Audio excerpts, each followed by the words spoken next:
What's up, everybody? Welcome back to another episode of All Things Super. I am one of your hosts, Spider, and I am joined by Mr. VIP, Frankie Washington. How are you doing today, sir?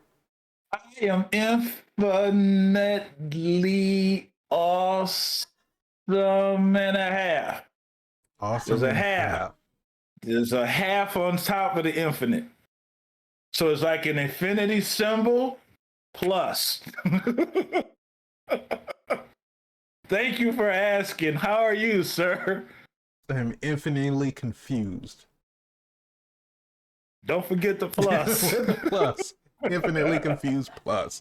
And a half. Infinitely and a half plus confused. You words.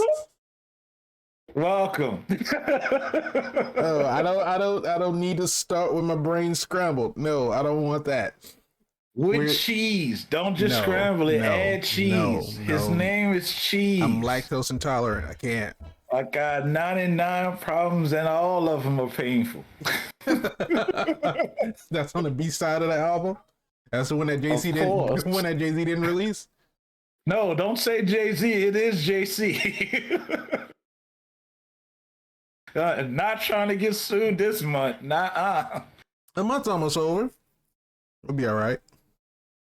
Let's just go ahead and throw the year in there. You know, it's the time of the year. I'm not trying to get sued this year. Okay. Well, nah.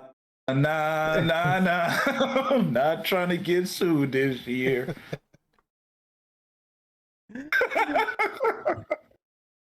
Beyond all of that, this is All Things Super, where every week we take a piece of super-powered movie, TV show, trailers, we watch them, we react to them, we break them down, we review them, and we answer the question, is it super? Is it? We don't know. Probably. Yes, no. We'll find out. But if you like that, subscribe to the channel, hit the bell so you can be notified when we have new episodes that come out. If you want the audio version of the podcast, just search for All Things Super on any of your major podcast streaming platforms. And if you want to join in on the conversation, just tweet at us at ATSuperPod. That part right there, because we love reading the comments and y'all not leaving enough. We need more comments. Double up. Double up those comments. That sounded sexual. I don't know. Take it up with her Mix-a-Lot. Oh, nah, I know it's sexual. Baby got hey, yes, sir. She does. Bless her heart and her parts. Welcome to your favorite part of the show. We are back again. If you caught last episode, we talked about we're transitioning into Phase 5 of the MCU. We are 3 short weeks away from Ant-Man and the Wasp: Quantumania, which will be an Avengers level threat. Shout out to Ant-Man for holding it down by himself. Is he by himself? Yeah, because it's his movie. But it's Ant-Man and the Wasp. It ain't Ant-Man and the Wasp and Stature. We're going to see what's going to happen with her. But we don't even know if he's going to be holding it down. Possibly. Oh, okay, in the trailer, he's clearly the only one getting his ass kicked. So that's still not him holding it down. That's him getting his ass kicked by himself. Somebody got to get your ass kicked. It ain't going to be me. God damn it. Tony Stark's dead. Captain America got old and he left. Hulk got this little baby arm. Well, no, he's healed now. He's healed. He's going to take care of his son. Making kids and stuff. Well, he made the kid already. Well, She-Hulk out here being promiscuous and she dating and things like she ain't got time for Kang. Young Avengers not ready. They haven't even assembled yet. Hawkeye retired. Ant-Man holding it down by itself. Thor's out there breaking palaces and trying to find himself. Guardians of the Galaxy and buying nowhere looking for Gamora. Ant-Man, there was only one holding it down by himself. Vision flying out in the middle of nowhere doing what? Veronica is just, she hasn't been indoctrinated into the Avengers yet, so I don't even know what she was doing at this point. They just kind of left it open. And then Samuel L. Jackson dealing with Skrulls. So is Rhodey. Ant-Man, lone Avenger, holding it down by itself with the Wasp. He can't even fly. No, he can't. Hank Pym didn't even give him wings in the suit. That's so messed up. That's so horrible. Yeah, the ant to fly on. And he died. Ant-Man holding it down by himself. The lone Avenger. Okay, here we go. We're gonna talk about that when we do the Ant-Man rewatch, but we are doing the Ant-Man rewatch. So you guys get up on that so y'all can be a part of that conversation. So I'm a hold off on my comments about the ants until there was one man, an Ant-Man, after we rewatch. Holding it down. So last episode, since we're going into Phase 5, we're doing a revisit, a flashback, if you will, to Phase 4. Last episode, we talked about the TV shows of Phase 4. Yeah, we did. This episode, we ranked the shit out them goddamn shows, too. By the way, if you haven't seen that video, stop, pause this one, go back and watch that one. Mm-hmm. Shit out them goddamn TV shows. It's a video worth watching. But this episode, we are going to be ranking the movies of Phase 4. So all 7 films. Theatrical, well, I guess I can't say theatrical release because Black Widow wasn't released in theaters. Yes, it was. Was it? It was released simultaneously together. Oh, actually, okay. I think it came out in theaters and like 2 weeks later they put it on streaming because, you know, it was the heart of the pandemic. Yeah, nobody wasn't going outside trying to catch that nonsense. Deep in 2020. Keep your varices of not vaccines, but viruses that's a lot of V's, various vaccine and viruses to yourself. Well, I mean, you don't want to keep the vaccine to yourself. You give the vaccine to the people. All variations of them. Keep all variations of the virus to yourself. Just the ones that work. That's also true. There you go. But we're only doing the theatrical releases. We're not doing Werewolf by Night, and we're not doing the Guardians of the Galaxy holiday special. We not? No, I didn't include those on the list. I sent you the list. Honorable mention? Yeah, I got the list. I actually reviewed it. I reviewed it and ranked it, but I was like, yeah, those did come out in Phase 4. So, you know. Yeah. Honorable mention, Werewolf by Night. Guardians of the Galaxy Christmas special. I mean, yeah, they're honorable mentions as they were released. Yeah, that we just mentioned them just now, honorably. Yes. At least I was honorable when I said it. So there you go. But we're going to get into these rankings and we're going to talk about it. We're going to discuss it. We're going to see where our opinions lie on these particular films. All right, so we got 7 films. Not the wave off. I wasn't waving it up. I was waving up and down the list. I know who that's for. I got the clipboard, so you know it's official. All right, so I think it's only right since I started last time to go first, and I shitted on everything until we got halfway, and then we started praising everything. We'll stick to that same formula. Okay. But I'm gonna let you go first. That works. With your number 7 on the list, because we're going from highest to lowest, or from top to bottom, or from descent to ascent, or ascent to descent, if you wanted me to say it the opposite way. So that was go ahead, sir. Longest around the way convoluted way to explain how countdowns work. These explanations don't come easy. I try to make it as complex and simple as I can at the same time. But yes, in any rate, we're going to be starting from number 7, working our way up to number 1. But for my number 7, I feel because we didn't really talk about it, but I feel like it should not be any surprise that my number 7 at the bottom of my list is Eternals.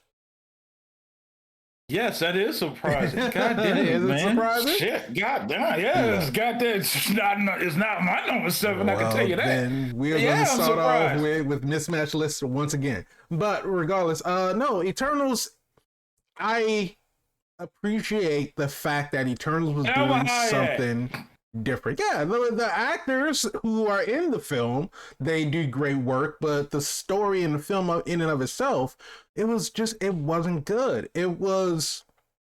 The pacing was the pacing was off.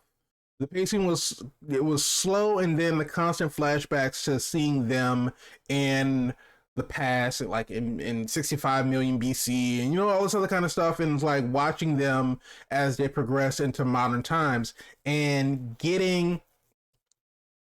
It's one thing because we saw this in Guardians of the Galaxy, where we had a group of relatively unknown heroes, and right. They come together and we get to learn what their story, what brought them together.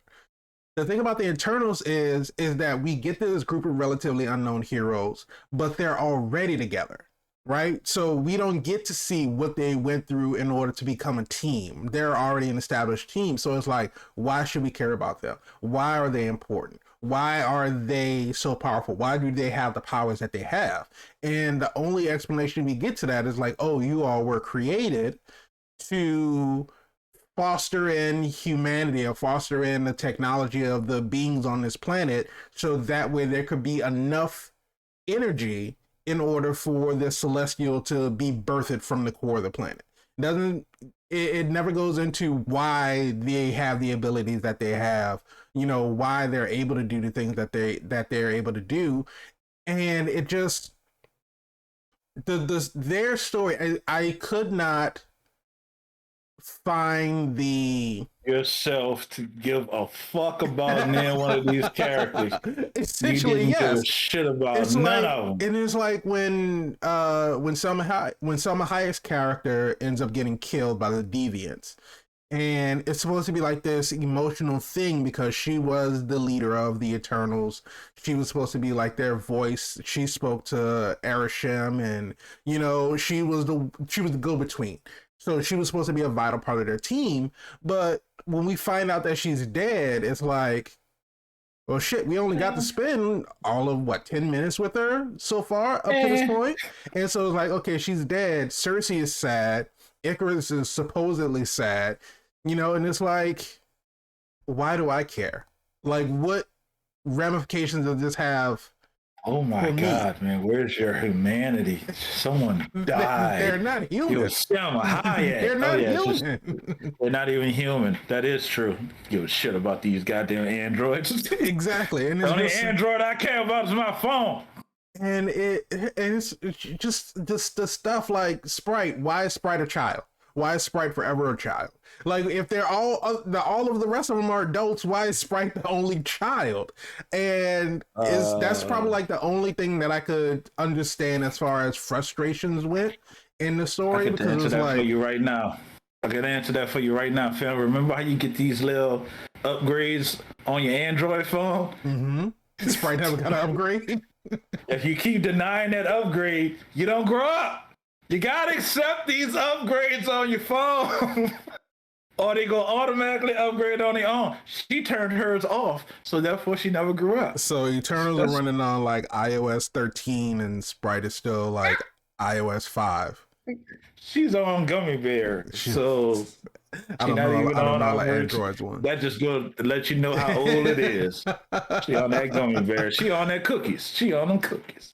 But I mean, that's like I was saying, that's the only thing that I could sort of understand, because Sprite was frustrated because, one, she had romantic feelings for Icarus, but they were never reciprocated because Icarus saw her as a child. So it was like, well, if we're all the same, why am I a child? Why am I forever stuck as a child when you're all an adult? So for eons, for centuries, every time they moved to a new place, Sprite had to go to school.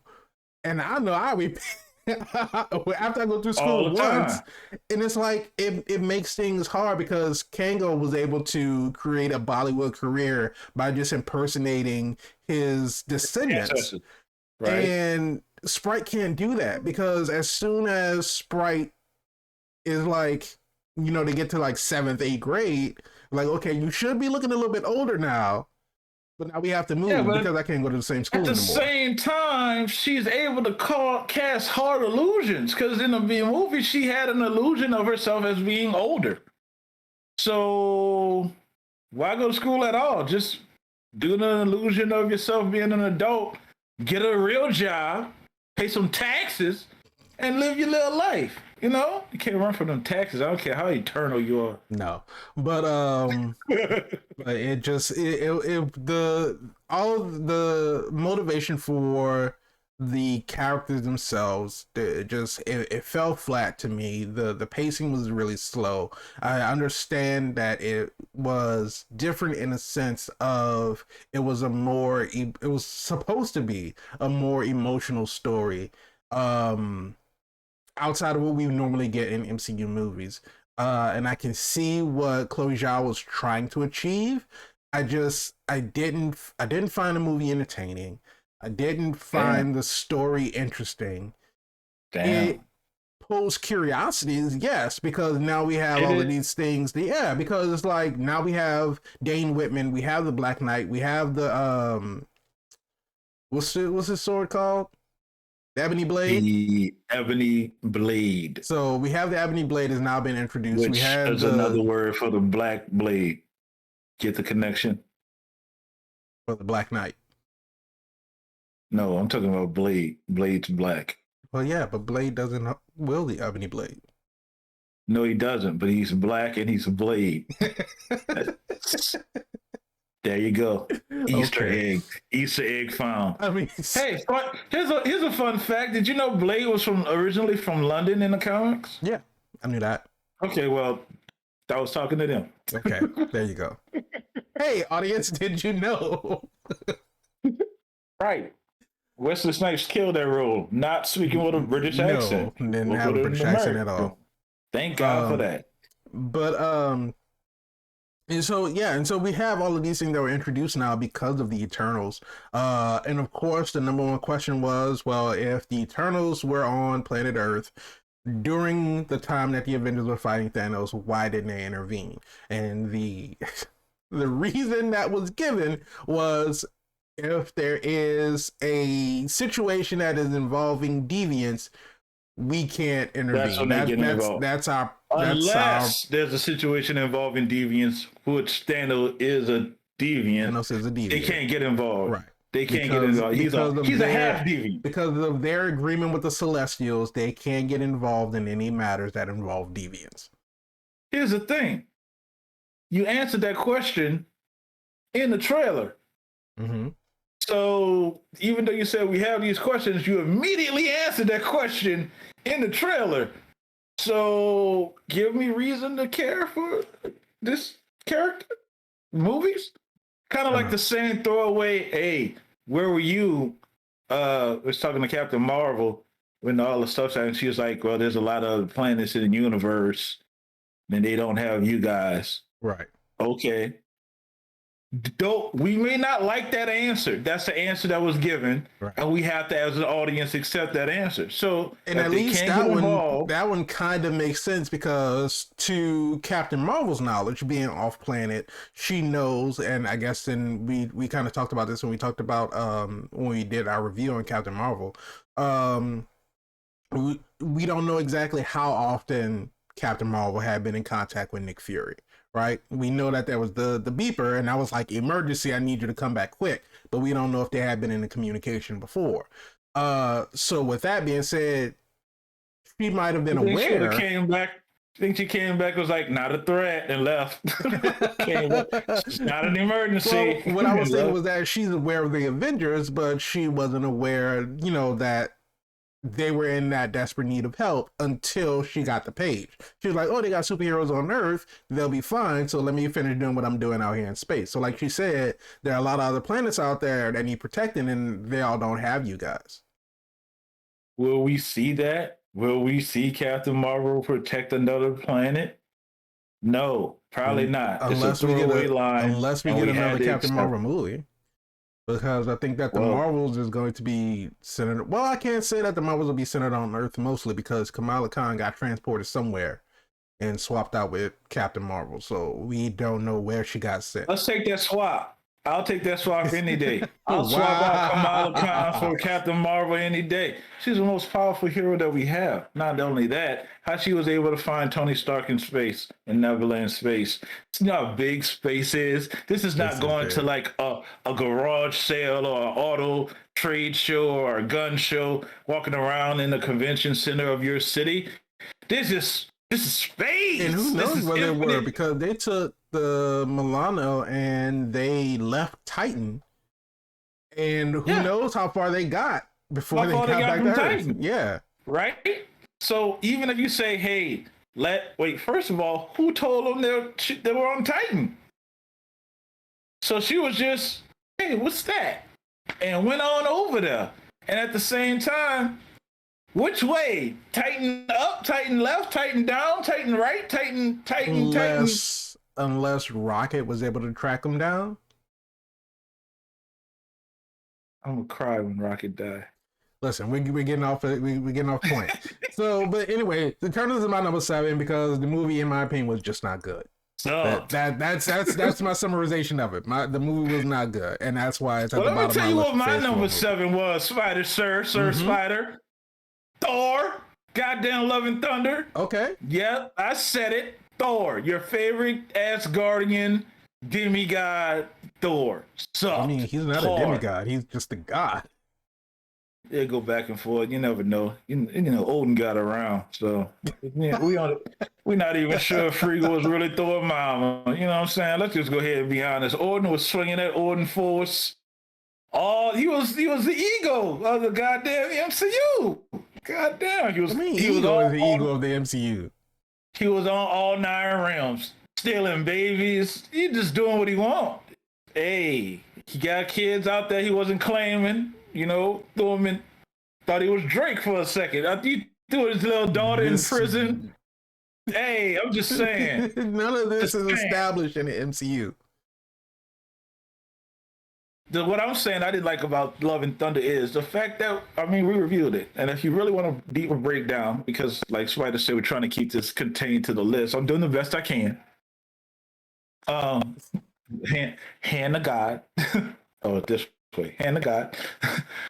To stay on track with the list. If all y'all listening on audio, you're missing out. We talked about it deep dive in our own video, so watch that if you're curious about how deep in detail we go. It's on the channel. You have to scroll over the door. But the joke is land wasn't funny with the joke to land. So annoying with ghosts. Just we missed the whole meat and potatoes of the movie altogether. Coming off of Love and Thunder, what are we left with? If you're gonna say it was just for a good time to have a good time, it wasn't. It wasn't a great time. Mm-hmm. Though some parts of the jokes did land. Initially, the Stormbreaker, Mjolnir kind of relationship thingy was, but again, Stormbreaker being a jealous girlfriend when the ex comes back into the picture. Being a jealous girlfriend, but you know, this hammer was inanimate, but not sentient, and it's like, okay. It had never been established before that any of his weapons can have a personality. Ever. And why are we having beer with our blades? That just doesn't make sense. It doesn't. At the same time, you had the great Tessa Thompson in the movie with absolutely nothing to do. We only had her in the movie because she was already established to be the king of Asgard, and you know, personal relationships aside, I guess she had to be in the. I would have rather see her rule in a more capacity of actually dealing with Asgardian things, or making Asgard great again. Is that a hat? You could have made that a hat. Make Asgard great again, and let that take you where it need to. Yeah, I know it's in bad taste, but at the same time, it would have made sense. See, it would have been funny because literally they were great. They lost everything, so it's to make Asgard great again. You got Matt Damon in there, and you're just doing the plays, kind of like one too many times to the well, trying to get those same laughs again. At the same time, is like the substance of what's going on in the movie makes no sense. If the God Butcher needed Stormbreaker to open the Bifrost to eternity, Why wouldn't he take it when he came to Asgard? Why would he take the children? There was nothing established that saying that he had to open a Bifrost on his own planet. And when did he get a planet that had anything on it outside of sand and dirt and dust? And it just didn't make sense. But hey, it's a good time, and Zeus is there, and Hercules is there, and all these other gods are there, and Thor has a tattoo, and you can see Chris Hemsworth's butt, and hey, thanks. But as a guy that really is into the substance of the story of what the story that we're telling and how it fits in the overall narrative, you got the introduction of Hercules, and he's coming for Thor 5. So it's Hercules versus Thor now. If it's not, then where are we going? And then what are we doing? Are we making Hercules the villain of that movie, or is it going to be a anti-hero versus hero type thing when they have the big villain that they have to go up against, so they have to learn how to work out their differences? I need this to make sense though, because you need more motivation than your dad just sicking you on a guy like, hey, go after this guy because he took my lightning bolt and he stabbed me. Because again, you're a god, you can't die by traditional means. Right. So really, are you mad? And how come you can't just call your lightning bolt back when like Thor can call his hammer back? Because it's not Uru metal. I mean, I'm pretty sure as you can get that upgrade, you would get that upgrade. Can you imbue metal into a lightning bolt? Yeah, because Thor broke the lightning bolt and had 2 lightning bolts, or half and half, so it can be broken. And he did call it back when he was showing it off and throwing it and spinning it like a basketball. At the same time, when Thor called the Bifrost, if Stormbreaker can come like Mjolnir anywhere that he sticks his hand out, which he showed in Endgame, stuck his hand out by Captain Marvel's face, and she did not flinch when the blade came. She was like, what are we doing, dude? We fighting? What? Because I'm not scared of your little toy hammer, axe, or whatever it is. He's like, I like this one. So we already established that the blade can come. When Gore, had the blade, why didn't you just call it back? The movie made no sense, and that's why it's my number 7. That's fair. There you go. That's fair. And I was highly anticipating that one too. Let me all the way down. All right. Keep your screaming goats to yourself. Wait, keep what? Keep your screaming goats to yourself.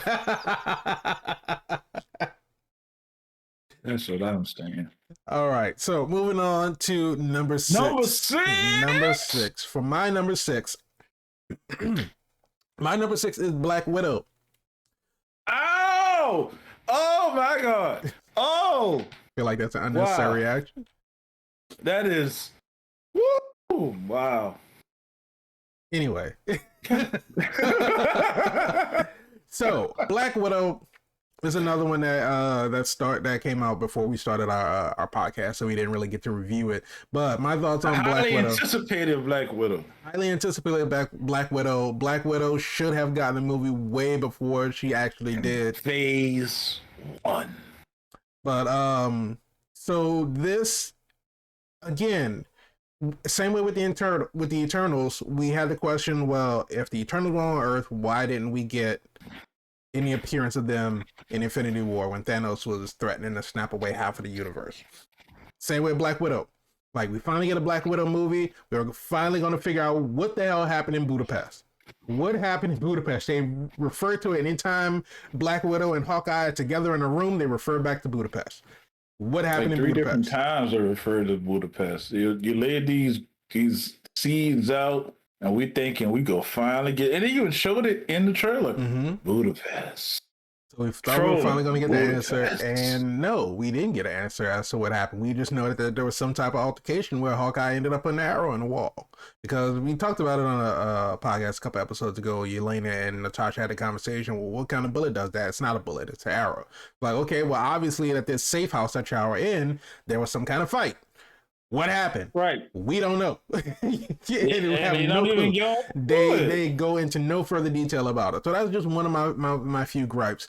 Other than that, it's just, and I think I said this before, is that the entertainment factor of a movie is knowing what the stakes are, or at least believing that there are stakes. So we get into this movie, we know that whatever's going to happen, Natasha's going to be out, get out of this, and she's going to be fine, because we saw that she gets, she gets into the fight with Taskmaster a couple of times. She gets into the fight with the widows. She gets into a fight with God damn it, what's his name? Dracov, right? And so after all of this, we know at the end of it, she's going to be fine, because this took place in between Civil War and Infinity War. So she's on the run after the fight that happened at the German airport in Civil War. But this is before she rejoins Cap and Falcon and whatever that they were doing when they showed up on screen in Infinity War. But so we get this backstory about Natasha and Yelena and how they were in this family that was part of this widow program. They were supposed to be raised up, and they thought that Yelena thought that their family was real, but it was actually two, Russian agents and everything. And you don't play with Russia. So going throughout the story, we get some, we get some jokes. And really, the only saving grace and the only reason that this is not at number 7 is because of Yelena Belova, because of Florence Pugh.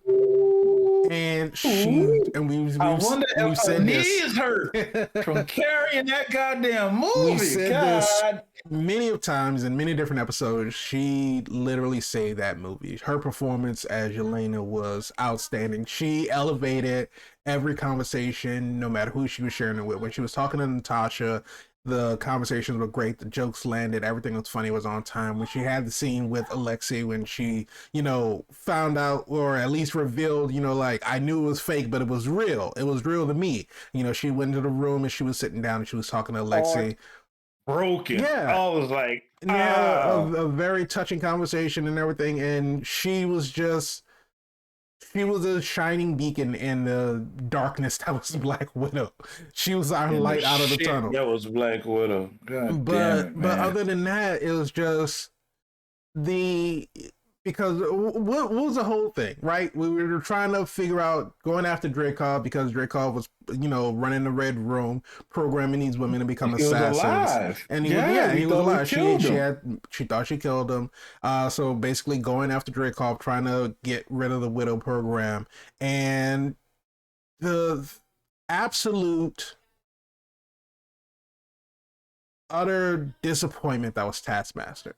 We saw that we were getting Taskmaster in the trailers, and having because Taskmaster's ability is he has like a photographic reflex memory, right? So if he sees, I love how they made it tech related though. Didn't like that though. Tech related. That's the part I didn't like. I didn't like that they made it tech related, because it was supposed to be a natural ability from him. He is just that good. But I'd rather have been like a cybernetic link, even though they didn't show it was a cybernetic link. They showed it was like Tony Stark tech. Yeah. If you remember Civil War. When he was fighting Steve. Civil War. When he was fighting Steve, he analyzed his patterns. So it did seem like it was some Tony Stark-ish tech. Mm-hmm. That would have been cool if they would explain how he got his hands on that tech and how he developed it and becoming who he was, because that helmet was knocked off. Right. And left in Sokovia. Tony couldn't fly home, which questions how the hell did he get home in the first? Tony gets stranded a lot. I'm noticing this. I mean, wondering how he got home. Are you talking about in Age of Ultron? I'm talking about in Civil War when when Bucky and Steve left. Oh yeah, how did he get home? Pretty sure. Yeah, because they damaged his core. I don't know. I'm pretty sure he called Jarvis, called in another suit. Was it Friday? Yeah, it was Friday at that point, because Jarvis was already mentioned. It was Friday. Yeah, he called Friday. He called Friday, had another suit sent out. So I'm sure he had like an emergency distress beacon. After Iron Man 3, I'm pretty sure he has an emergency distress beacon in his suit where he can get another suit flown out to him. He is a genius, so let's just go ahead and leave it at that. his what they said about Batman, his contingencies have contingencies? As they should. He's Batman. He's the weak. That man, it sounds like I'm dying versus Bergman. Sound like I don't know. Sound like he's got something in your throat. That sounds horrible, sir. Listen, That sounds horrible in every that's fashion. what it sounded like you were talking like. But regardless, it was just I know her name. I know her name. She loves me. but no, Black Widow is just again another movie you just didn't enjoy it. I was excited about it because I was, like we said, a much anticipated movie. We were hoping that we were going to get the story, hoping that Black Widow got done justice after the way, especially a lot of people were saying that, after Infinity War and after Endgame specifically, after Endgame when, Natasha sacrificed herself, we got, everybody, all the reflection afterward was on Iron Man. We had a bit of a scene where they didn't even bring her up. the guys were together, and after Clint came back and they realized that Natasha wasn't, and so Clint told her what happened. Well, told them what happened, that Hulk threw a bench, and Steve asked if she had any family, which Clint said she didn't, even though he knew about Yelena.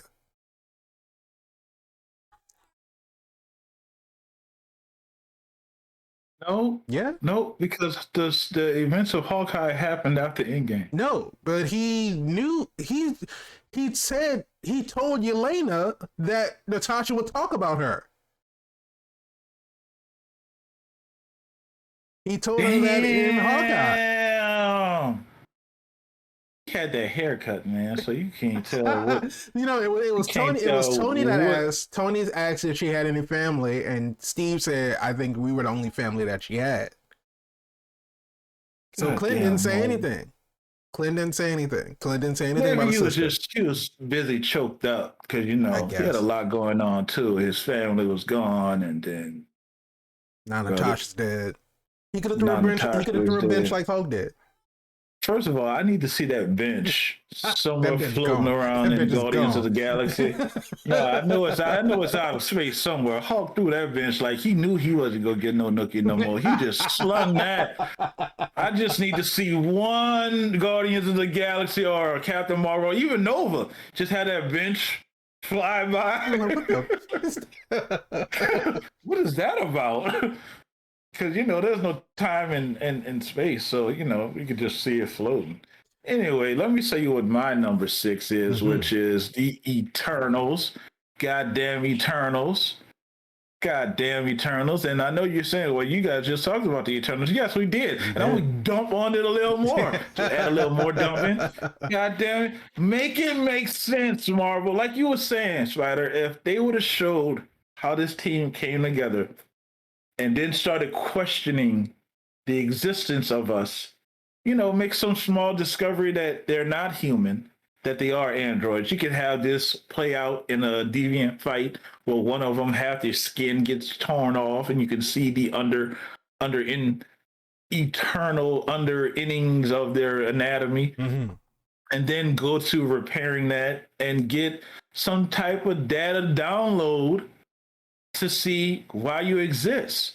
And this may be too much for them, and then they break up, only to have them come together again because, again, the deviants are now collecting juice to get intelligent, because we got the villain in the movie for all of 6, 7, 8 seconds.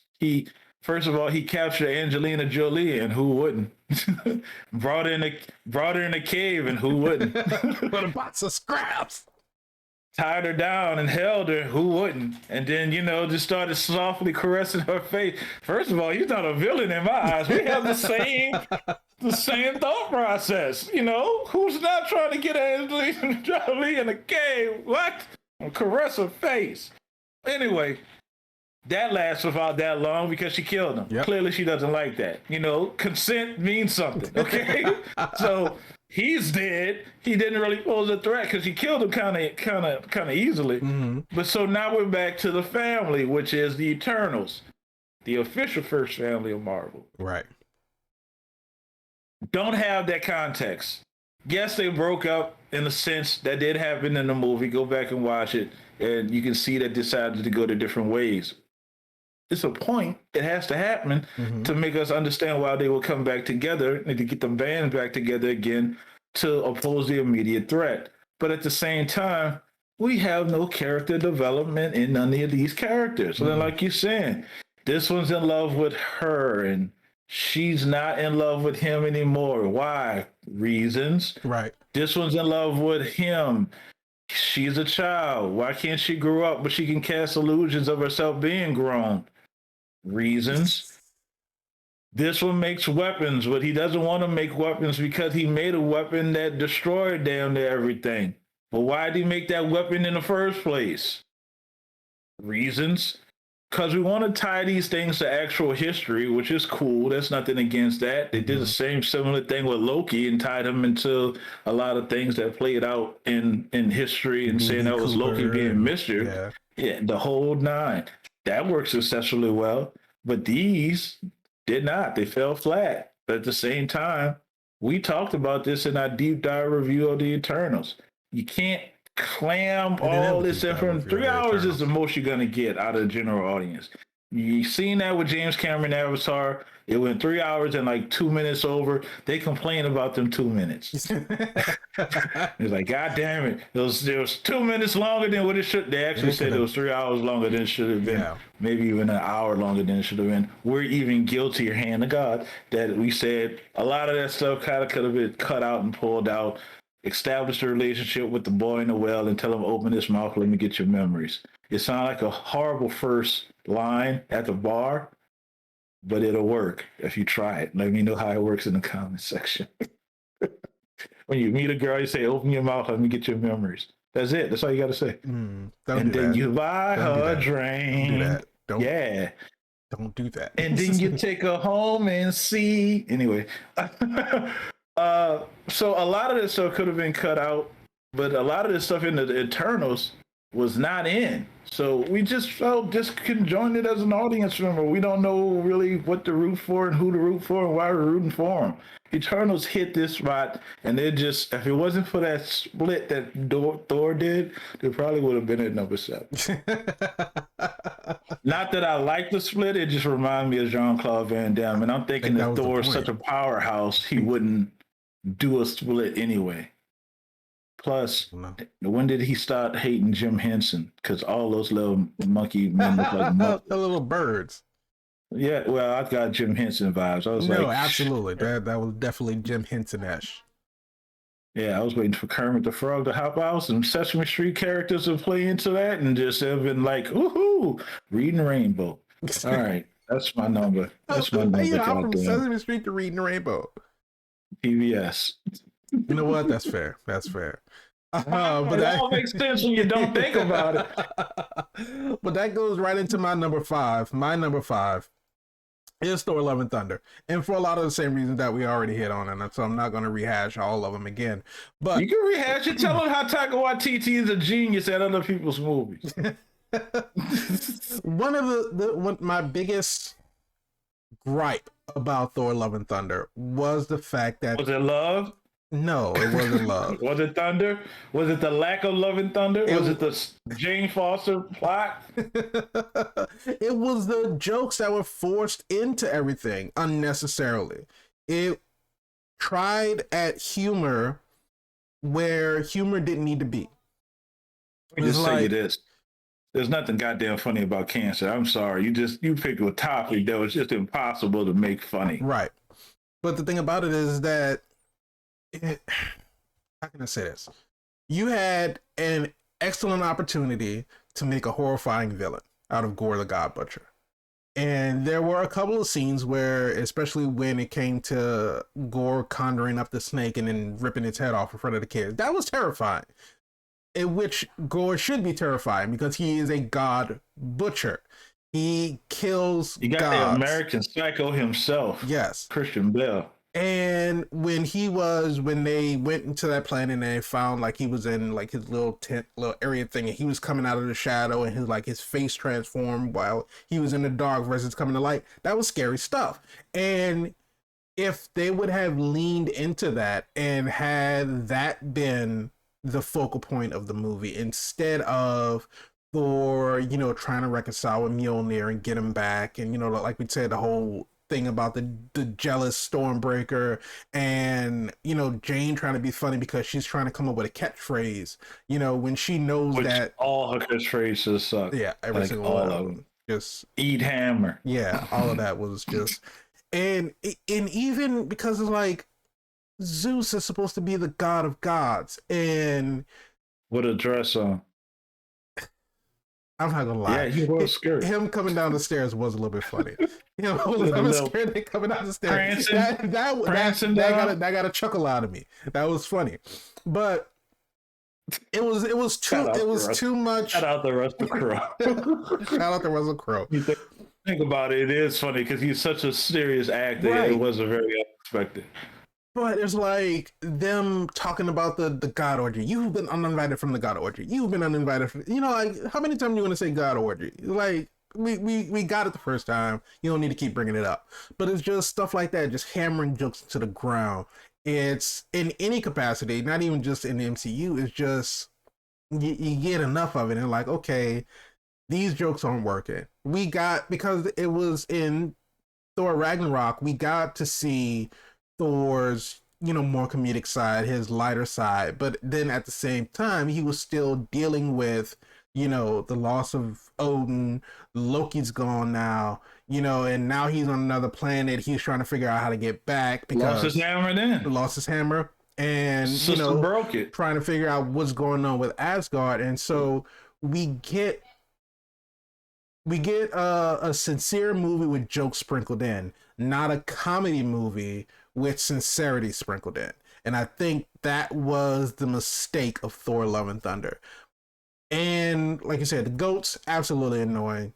Just ridiculous. It's like, I understand that they're part of Thor's lore in the comic books, but having them just scream all the time is just unnecessary. Yeah, kill them goats. Go ahead. I mean, he even Curry them goats on up. And I know some animal activists gonna be like, oh my God, Mr. VIP, how could you say this? You clearly never had curry goat. So, but at the same time, I'm not saying it like that. You could make these goats more intricate to the story. They could have really just the been goats, feed the goats. They really could have just been an inconvenience just based on their size, right? They put them in the Benatar with the Guardians, and it could have just been like the goats were, just big, and they were eating everything because goats, are known to eat trash and rubbish and all this other kind of stuff. So that could have been the thing about why the goats were annoying, not the fact that they're just screaming every 30 seconds. This is true. And I just feel like there were so many other directions that they could have went with this film. Yeah, still, I would love to see them better. ghosts headbutt Gore, like ram them, and like unexpectedly ram Gore, and it's like maybe Gore pull out that sword and cut a horn off, something. Well, just cut a horn off, and just now we got some real stakes going on, and it's like this is a godlike goat that was a gift, and he got his horn cut off. Oh my goodness, Gore's not playing around. He's like really coming. And then we didn't see him butcher not one god except the one that which rightfully so. Right. Cause he was that's why I'm so disappointed with it, because they have a character that they could have made so much more horrifying, because we get to see the aftermath of all the gods that he's killed. Not even all the gods. It was the one at the beginning, and then what? The big one where Gore... The big one that was laying down that they took from the pages of the comic book, which was coincidentally where Sith was, right?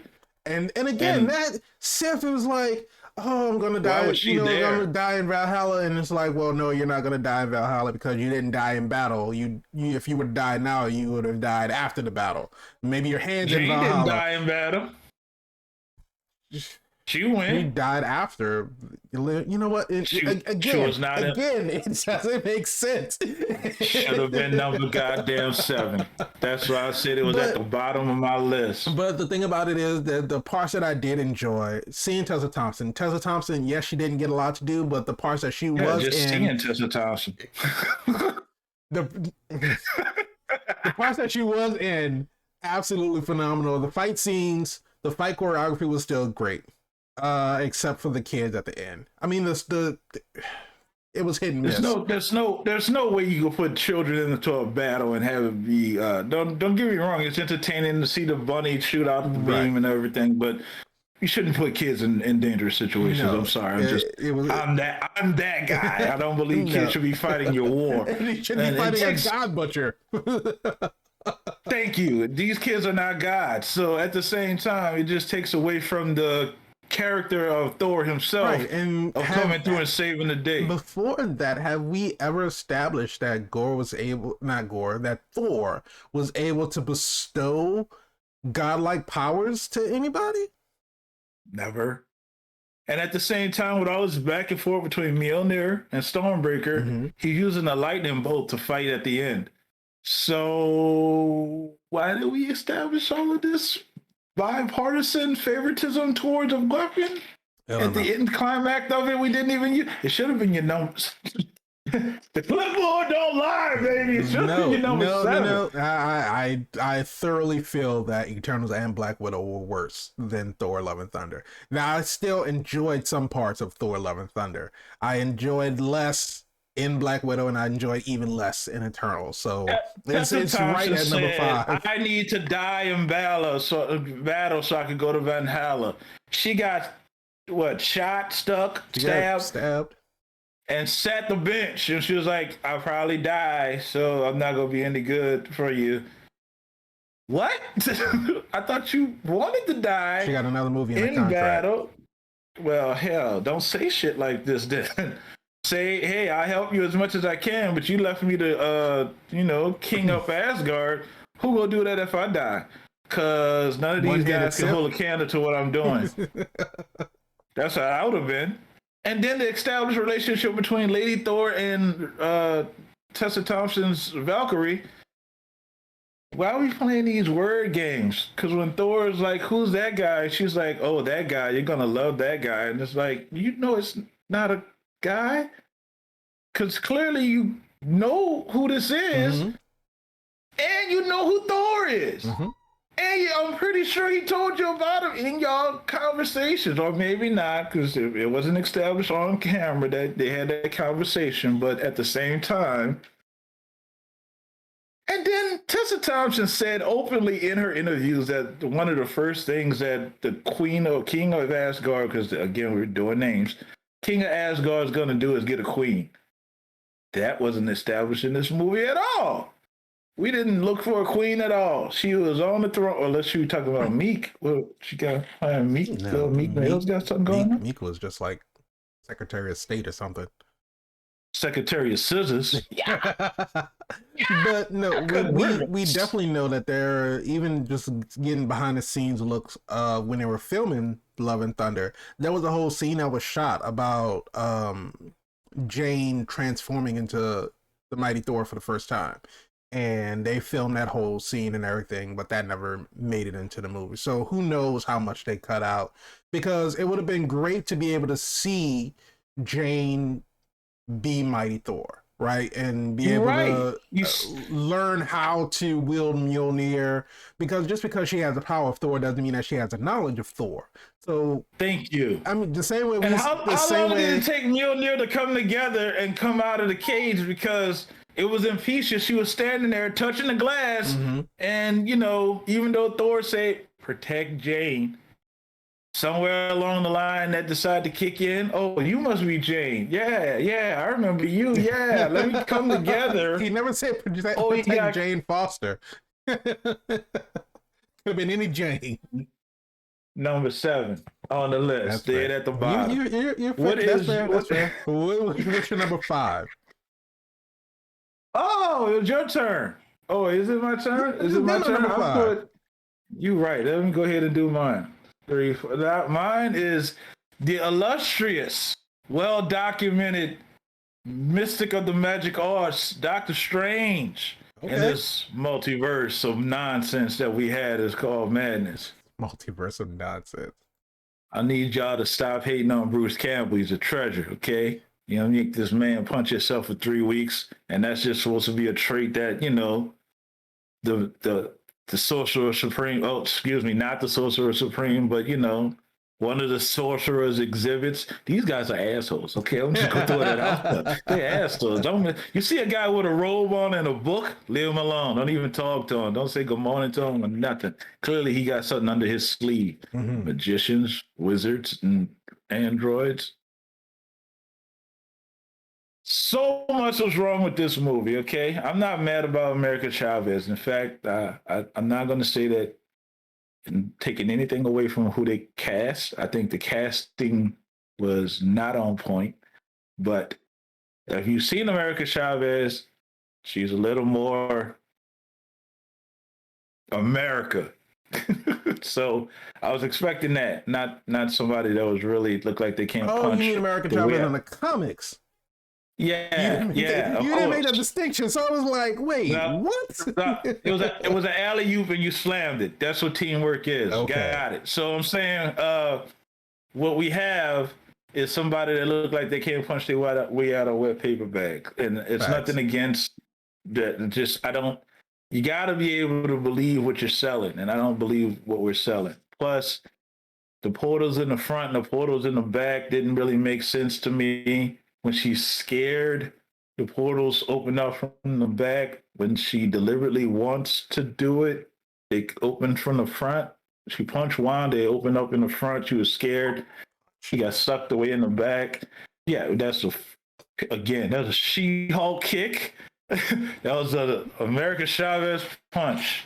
So telegraphed that I can't believe you got hit by it. It's almost like Darren Cross and Ant-Man. It's like, I seen the punch coming. I just didn't think it'd have all that on it. And that surprised me. I saw the punch coming a mile away. I saw it coming from a mile away, but why you had that in you? Yeah, you shocked me. Hank Pym known for punching bitches. All right, so you got Doctor Strange. Will Smith slapped. You just stick your face out there ready for it. You got Doctor Strange. So many places we could go with D. Strange, right? There's so many stories with Doctor Strange, so many opportunities to do it right. I love the fact that we touched on, did he make the right decision by giving Thanos the Time Stone? It was the only way. Was it though? And that right there, that part right there, we see a little bit of him struggling with that. And you see, maybe I didn't go through enough possibilities of futures, because the big rumor on the internet was he saw a lot of opportunities that he could have stopped Thanos, but they involved him dying. Right. Versus Tony Stark dies. He's like, let's skip that one. Next. Swipe left on that one. Yeah, and the character overall with Doctor Strange, I mean, the subtext, you're kind of you're left to believe that because he's an asshole in almost every one of his movies. Nothing against Mr. Cumberbatch, because he's a great actor, but the undertones of the Doctor Strange character is like, he's already said, when it comes down to sacrificing you or the kid to protect the Time Stone, it's gonna be y'all. So you got that from the character. Well, he didn't kill himself. He just got dusted. And like you said, if I take 5 years off and I come back and he died, it was the only way. So here's my question. So you said 14,600,000 and something thousand and 5 possibilities. Something like that. Seeing the events play out and having him give up the Time Stone being the only way. Now, when he found out that one possibility where they eventually beat Thanos, was that the one that he stopped at? Or he was like, okay, well, we beat him in that one. Yeah. Let me go ahead and look at some more. So there could have potentially been another reality where they won. Tony survived. He didn't have to give up the Time Stone. There could have been possibilities. He just didn't look at the rest of them. He didn't reference the one that clearly in the other multiverse, they killed Thanos, but he used the Darkhold. Right. And again, so there was no Darkhold talk. There was no Book of Ashanti talk in there either. So if you would have kept going, would you have known about the Book of Ashanti? Have you been known about the Book of Ashanti? Make it make sense for him. At the same time, we got some other things going on. We got him not being with Christine, which is not hard to accept because you watched the What If show. That was an intricate plot point for Doctor Strange. He was trying to be with Christine. Went to all kind of Time Stone This is me opening my time stone, and they have the All Things Super logo in it, and try to save Christine. That was a great plot point. Again, I think a lot of the multiverse of madness stuff was pulled off of that What If show Mm-hmm. because can't be with Christine, love you in every universe, every version of you in every multiverse. I love you, Infinite 3000. Oh, sorry, wrong movie. You're trying to take the little girl's catchphrase. Anyway, the point I'm saying is it's similar. It's close to it. I got instant Morgan Stark vibes when you said it. But the story didn't make sense. And it was no multiverse of madness. It was a transition through the multiverse. Yep. Some madness in the multiverse. You got to see this one, this one, this one, this one, this one, and that one. And then this one, and then now we're here. And now we're trying to get out of here because your presence of being here can potentially cause an incursion. And that's it. That's the movie. Trusting yourself to do the right thing, punch this chick in the face, and then let's go home. Right? Mm-hmm. You took Wanda from a sympathetic character to a villain with no explanation in the middle just because she touched the dark hole. She's now evil. And it was a mess. It was a mess. And I think here's the thing I'm thinking. Because we're cranking out these movies so fast and trying to get everything going, we're not really looking at these storylines and having them make sense. It's more like, yes, yes, yes, get it on paper, get it on film, yes, get the Olsen, yes, get Cumberbatch, yes. What are we gonna just get this girl off the street? Get her. You're America Chavez now. Yes, yes. And it's like, okay. I mean, we're here for it, but I would love for it to make sense. Doctor Strange in the Multiverse of Nonsense. What's your I like that. I like that. But at my number 4, it is Doctor Strange and the Multiverse of Nonsense. Yes! So not the same as you, but very close to it. The only reason it wasn't a little bit lower is because there were some things that I did enjoy about it. I did enjoy the horror aspect because, like I said, I like seeing something different when it comes to these MCU movies because, like you said, they're cranking them out left and right. They're giving us 3-4 years, so a lot of it is becoming formulaic, which they talked about in She-Hulk, where you have all of this conflict, and then at the end of the movie, you fight the big bad and everything. But we had yet to see. Is it a formula that works though, or should we get away from the formula? I think that it does work, but it depends on how you build up to it, because it definitely worked in Infinity War. I feel like it worked the best when they did Infinity War. And I think that you have something like Eternals, where you're trying to work up to the big bad, where this was supposed to be the Deviant. The Deviant was the one that was, sort of portrayed to us as this evil thing, when it was just a creature trying to gain sentience and trying to understand why his exists. Race is being, exists and being killed off. It's like you're trying to understand it. He even came to the Eternals. He was like, "Hey, we're on the same side." Right. We both hate the Celestials. Right. They were the ones pulling the strings. Yeah, and they were like, "Fuck all that. You gotta die." Exactly. So seeing something different outside of that formula, I mean, even though they were still, trying to, the big bad in Multiverse of Madness was supposed to be Wanda, and so they eventually built up to America and Wanda squaring off, which wasn't really a fight, but we get the horror aspects. We pulled in Sam Raimi as a director, not the first choice as a director, so it would be interesting to see. I forgot who they had as the director initially before they pulled in Sam Raimi. Had... I don't remember. It's gonna come to me. It's coming to me. I'm remembering off the top of my head. I want to say, I can't. It's on the tip of my brain. Scott Derrickson. That's what I wouldn't have said. I would have never remembered that because that name doesn't even sound vaguely familiar. He left so early in the project, but yeah, he was at the panel and he made the announcement that it was going to be the MCU's first horror movie. And I think Right. he brought too much horror in the element of what they wanted to do versus not enough multiversal things. Hmm. And they were like, well, you're going to do it the way we say do it, or you're not going to do it. And he said, well, I'm not going to do it. And then they were like, oh, you ain't saying shit. We're Marvel and we can call Sam Raimi. Right. And so he's I still don't know if he's that's exactly what happened, but I'm pretty close. but I'm looking at Pretty his sure I'm looking at his okay. IMDb. He still stayed on as executive producer, and he was the director of the first Doctor Strange. But he This is yeah, interesting so because the he first Doctor Strange didn't have that much horror element in it it either. didn't. And so he did direct he directed Deliverance from Evil. He was a producer on Sinister. He was a producer on the Black Phone. So he does have horror A horror elements. Yeah, he background. does have a horror background. He's also directed Hellraiser Inferno and Exorcism of Emily Rose. So he I can see, like you were saying, he was trying to make it more of a horror movie, and Marvel wanted, more MCU-ness to it. So they bring Yeah, in Sam this Raimi, who has, they experience stay directing right around superhero a movies. PG-13 type of because they want the kids, Right. They they want the kids to want still the be able to see parents of it. the kids. They want the fandom, but they think they got the fandom locked in. We're going. Yeah, We're we're fandom. going to go see the But movie, they but want the you kids. want to make it more palatable for the general audience. And here's the thing too.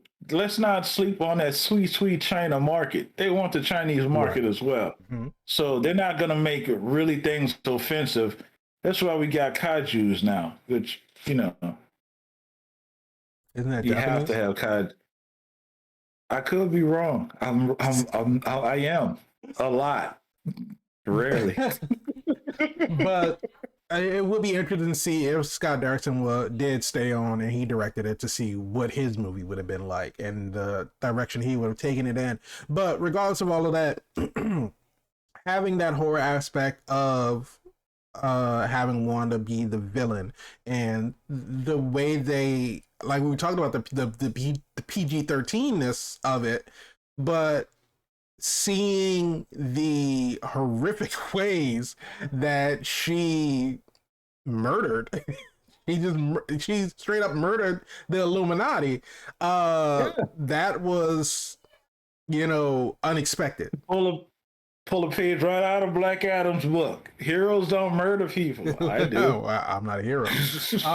But it was definitely unexpected, and in the world of spoilers, right? Because these MCU movies come out. I don't know what he's about to say, but you've been officially warned that whatever it is, you better just pretend you didn't hear it. But what I'm saying is that No, in no timestamp. building up to Multiverse of Madness, we got the look of the room that the Illuminati were in, and we saw the chairs, and so everybody's speculating, oh well, we know this is going to be the Illuminati, who's going to be in the chair. We know that Captain Carter's coming back, based on her character from What If, and Well, at least half of her. it started out as a whole. It started out as a whole. Then it Um, was 50% off. then it was definitely 50% off. But we get there was speculation about John Krasinski and his Reed Richards, because that's what everybody wanted. Everybody was fan casting him as Reed Richards. We didn't know that we were going to get Professor Xavier until he dropped the well, trailer. And yeah, we know we got and Professor Xavier. yeah, and so we Second didn't know about story. Professor Xavier. Nobody knew about Black Bolt. Nobody knew Black Bolt was kind of kept a secret. This is And true. Captain Monica Marvel, Rambeau was kept a secret. yeah, Maria Rambeau. Maria, sorry. Yeah, Maria was kept in the secret as These Captain Marvel. Rambos are expendable. But so it's stuff like that is still, kind of a surprise. That stuff didn't get spoiled for us. But overall, like you say, it wasn't a multiverse movie. A multiverse movie would be something like we're actually visiting and spending time in different multiverses and seeing what the difference is between those multiverses. Like, what is the difference between Yeah. 616 and 2099, or 19999, and now we're in 838. So we really like you said, it was a I think it transition. was different. Red light means go. Green light means stop. Right. And That's I've seen that somewhere else before. I can't recall where I saw it, but that's not an original idea. no. Um, Well, no idea is an original idea. and again, it served a purpose in Yeah.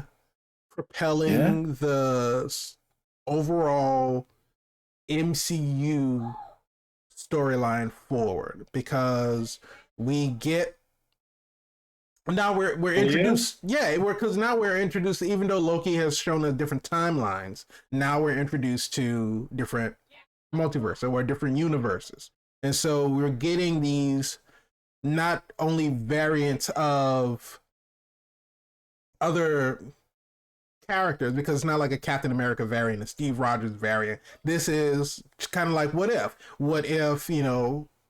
Peggy Carter was the one to get the super soldier serum instead of Steve Rogers? What if Maria Rambeau became Captain Marvel instead of Carol Danvers? So we're getting the different What happened multiverse. that happened anyway? How did Captain Marvel end up going instead of, because she was the better pilot? Was she sick or something? Couldn't find a babysitter? How did Carol end up taking over? I just think that it was something. I think that it was just Maria didn't want to go because Maria Hmm. had tried. I think Maria had tried talking Carol out of it. Yeah, something happened, and then Carol did it Yeah, because Monica was supposed to go, Maria, and then Maria was supposed to go, and then Carol went, and then she became. Hmm. Captain Marvel, right? And so it's like, what if Maria went instead of Carol? Um, and but it's just being able to be introduced to the multiverse variants of these different characters, and getting the introduction to Reed Richards, bringing the Fantastic Four, our first glimpse of a part of the Fantastic Four in the MCU. We get Patrick Stewart's Professor X in the iconic X-Men 96 wheelchair, the hovering chair. It is just like those little I'm things. your baby tonight. It sounds so similar to me. It does. Giving It you does. everything. I'm your But baby. that's it kind of what, and it was the story for me was it made more sense than the rest of these the rest of the movies on my list. So Multiverse of Madness, even though all in of itself, yeah, all in of itself, it wasn't, it still wasn't a great movie by any means. But I felt like I was able to follow this better than the other three on my list and still get some bit of entertainment out of it, because it wasn't like, because especially with Thor: Love and Thunder and them, pushing jokes into everything. It took itself seriously, and I just appreciated the fact that we got that, at least that push, that propelling of that multiverse introduction into the MCU. So now, hopefully, our next foray into the multiverse will be a little bit more cohesive, because this one was kind of all over the place. Nonsense. Didn't really like America Chavez, like you said, not the actress, but as a character, the way she was written, she just seemed like a helpless child. And she didn't really do anything.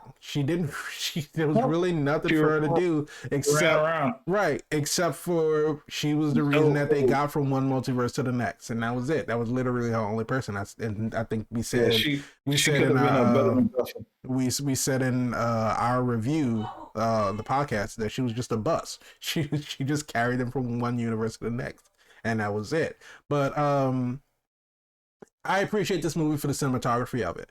The when Wanda was in the mirror dimension and her breaking out and like contorting her body and doing all that stuff, like those horror elements of it, them running through the tunnel and having Wanda do like the Jason Voorhees, like Michael Myers slow chase after them through the tunnel, with the Dutch angles Yeah, and we, everything. we talked about that. Elizabeth Olsen can really bend.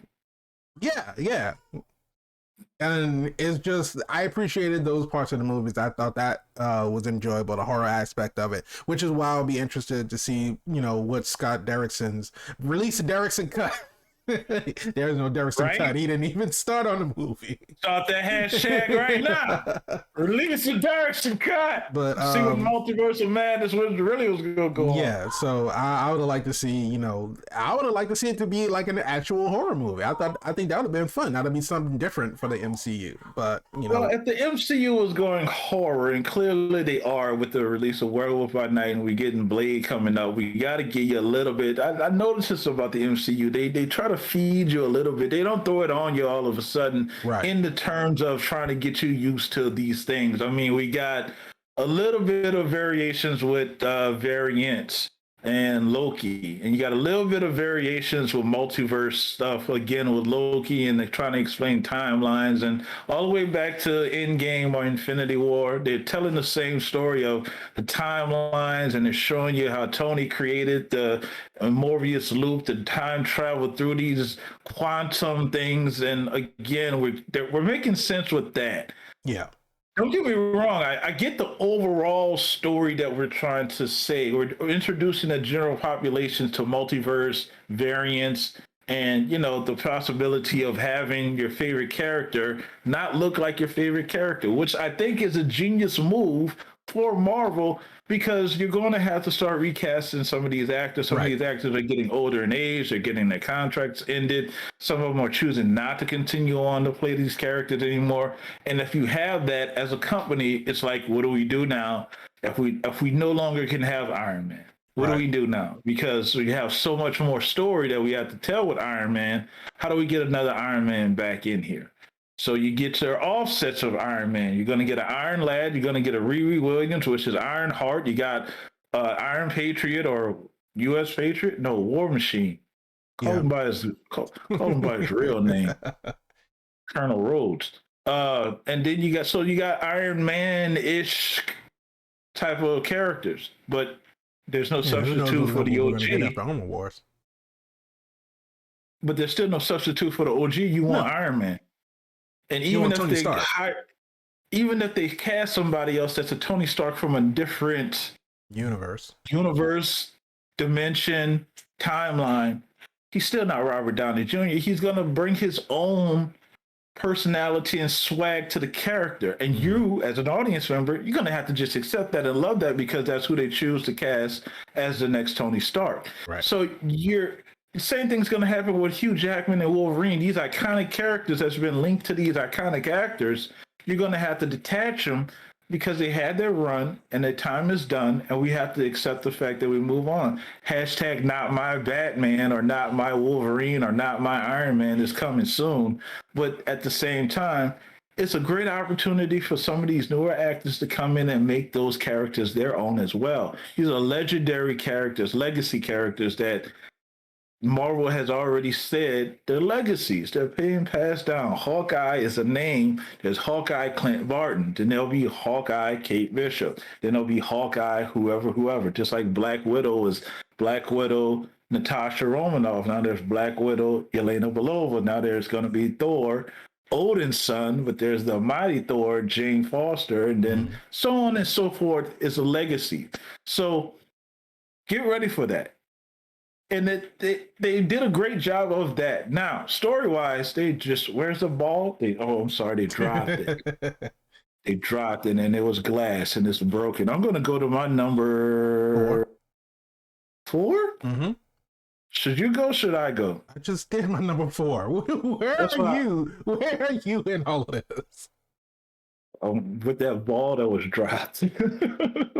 My number 4 is the master of martial arts, Shang-Chi.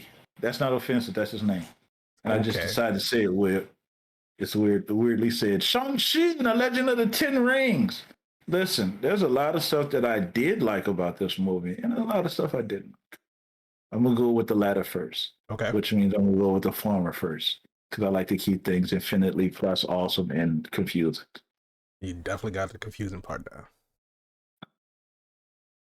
Shang-Chi was trained since a boy to master martial arts, dealing with the tragedy of his mom being killed by some hooligans that his father actually caused in his life of crime, which he retired from, and he just thought he was going to leave his past behind him while he go to the store and get some milk. Them thugs came to the house, and like any good mother would do, she protected her children. They took her life. Guilt immediately set upon Sean. Guilt set upon a father as well for his son not being able to protect his mother, which, in the right frame of mind, how could this young boy handle grown men from attacking his wife? Mr. Ten Rings, what's his name? Win Woo. Win Wu, also known as the Mandarin, said, I'll fix this situation.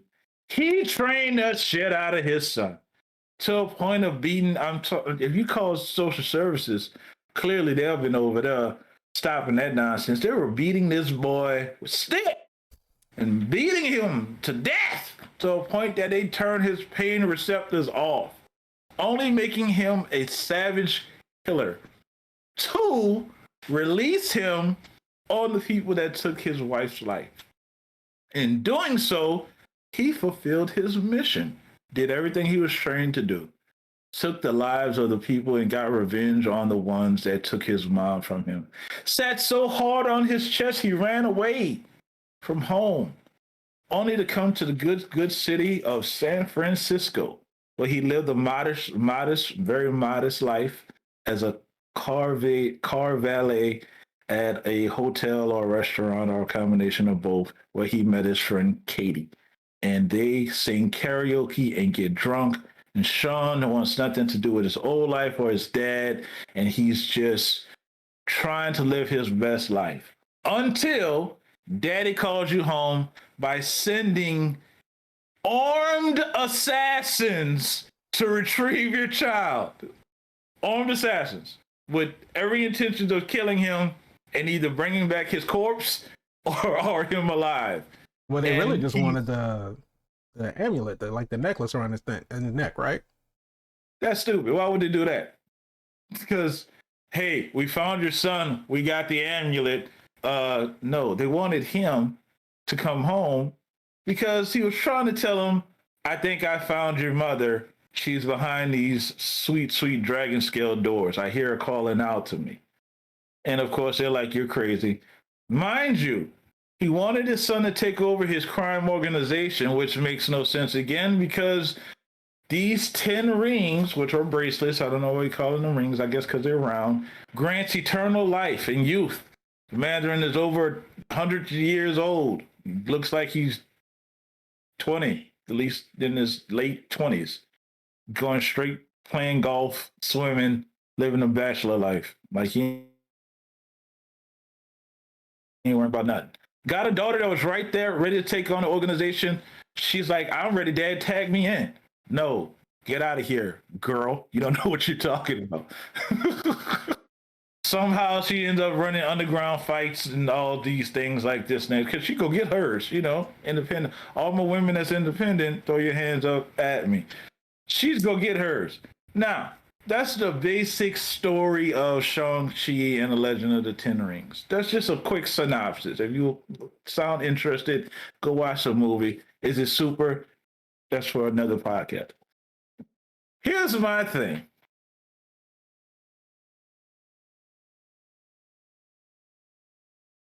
It doesn't fit at all to me, in a sense. It doesn't fit. The narrative doesn't fit. I want to care about Sean. I can't. I do care that he was heavily abused as a child and he was sent off as a child to kill people and he succeeded. And don't get me wrong, this is the story and this has to go with the story. And he goes back, you send assassins to retrieve your son. And I told my men that the best warriors couldn't bring you back dead or something nonsense that he said. I wanted to make sense and it can't. We had some character development going on with Katie that we really didn't fulfill. Katie wasn't sure what she wanted to do with her life. Sean, who kind of had an idea what he wanted to do with his life, didn't want anything to do with his family, but he still went back because he was checking on his sister. But that relationship didn't really go anywhere. Now dad's saying, hey, I think I hear your mom. She's on the other side of these doors. Instead of having a conversation, all of a sudden he's going to burn down Talo and release these soul-sucking dragons. And by the way, Trevor Slattery's here. What? Like, what? What's going on? And don't get me wrong, the cinematography, the references to the customs and the wolf dogs and the dog wolves, the lion wolves, and all this stuff with the Asian culture, because I know I'm saying wolf dog and lion wolf, not the improper name. All that was great. The hidden city of Talo was great. Anytime you got, what is her name? Michelle Yeoh. Yeah, goddamn right, it's Michelle Yeoh. In anything, it is phenomenal. She's everywhere, and she's not enough places at the same time. So she kind of carried this movie too. But the story just didn't bring me in. And they killed who was the guy that had the facial paint on that trained Shang-Chi? God, what was his name? He was badass. Don't kill him. You're killing the wrong people. Katie should have died. You should have killed Katie. Wow. Yes, let me tell you. Wait. Before y'all come for me in the comments, let me explain why. Killing Katie would have been the motivating factor that Sean would need to get into the fight. He's still reluctantly getting into the fight. He didn't kill his dad. His dad sacrificed himself so his kid could live. But it was never a point that he never did not love his son. It was, your mom got killed and taken away from me, and I'm upset that you let that happen. He had a lot of guilt that he was dealing with by himself, but he projected onto Sean. Sean. If we had editing, this is what we would put in when he said his name and spelled it out. Just want y'all to know that. But the story just kind of fell flat for me. His motivation seemed muddled, and it just did not do it for me personally. I think it could have been better. And then this Kamehameha type of nonsense with these rings at the end gave me all kind of Dragon Ball Z vibes that I just wasn't feeling. You might as well just start screaming and have your hair turn blonde. That's just where it should have went. I would have respected it more. I was like, yep. Because now you're flying around and running. When he was running on this dragon, you didn't get Dragon Ball Z vibes when Goku's running up and down the back of the dragon. I mean, a lot of parts of the movie gave me Dragon Ball Z vibes. It was Dragon Ball Z MCU version. That's all I'm saying. Yeah. 10 rings! Talo! Ukukan. They're related. Jesus Christ. I do a lot when I'm around. What'd you say? What's on your list? The clipboard don't lie. It probably should have, but it was more enjoyable than Doctor Strange and the Multiverse of Nonsense. I will say that, and I will agree with that. Even though we had some plot points that didn't go anywhere and some story beats that didn't make any sense, but I like the visuals. Well, I like to see. I have Shang-Chi as my number 3. I'm not as down on it as you are. I did like it for a lot of the same reasons that you did. Like you said, cinematography was great. Talo was beautiful. Going to, I think it was Macau, where they had the fight club. Yeah, when Wong was doing illegal shit. What's going on with these sorcerers? Oh my god! But the fight choreography. Fight choreography was top tier. I think probably the best fight choreography out of any MCU movie. Probably. I don't know about that one. I enjoyed the Jerry Smith piss master fight more, and that was about as lowbrow as it comes. That completely out of context. I said the best fight choreography of any MCU movie. Rick and Morty Yeah. has nothing to do with this. Every time I get a chance to put Rick and Morty in something, I'm gonna do it, dude. But anyway, no, I enjoyed it. I didn't feel the as many plot holes as you did. I enjoyed the movie all the way up until when Wu got to Talo. Everything else in the movie to me was enjoyable. Seeing Shang's backstory, seeing him getting raised, to be an assassin, the motivation for Wenwu, holding on to the 10 rings because they gave him power and he thought that he was going to be able to go back and find his wife after she was killed because, they, whatever the dark demon was. What's because of reasons? Because he was going to try to find his wife, but there was no strong. He said, okay, in context of the movie, he hears her, right? He hears his wife calling from the great beyond. Right. And just on the other side of these doors, once these doors open, I guess he's expecting her to stand there, like the little girl from The Walking Dead that came out. Never watched The Walking Dead. First of all, that's your loss and gain at the same time. It was good, and then it wasn't. I mean, it happens to a lot of shows. It does. Long running shows. There's only so many places you can go. Hey, I've heard great people say that the great stories that have these components. They have a beginning, they have a middle, and they have an end. You got to think about that. I agree. But and I understand what you're saying, that the motivation for him to get to Talo was, in our eyes, we can see that as a little weak. But if you think about it from the context of the story of, yes, the woman that he loved, the woman they fell in love with, probably the only woman as it was portrayed in the movie to affect him in that way, because this is this all-powerful person, and he made it to Talo. And he got there and he, they had their little one-on-one battle, very a la Crouching Tiger, Hidden Dragon, as far as, Wasn't it? The wire work and, the cinematic way that they filmed it. Yeah, Michelle Yeoh was in Crouching Tiger, Hidden Dragon. God damn, Michelle Yeoh, you're a talented woman. But, she was theoretically the only woman to, show him love and I guess allow him to believe that he could be loved, because they really portrayed him as, we got the Mandarin in Iron Man 3 like this terrorist, right? He's blowing up buildings, he's killing people, kidnapping people, stuff like that.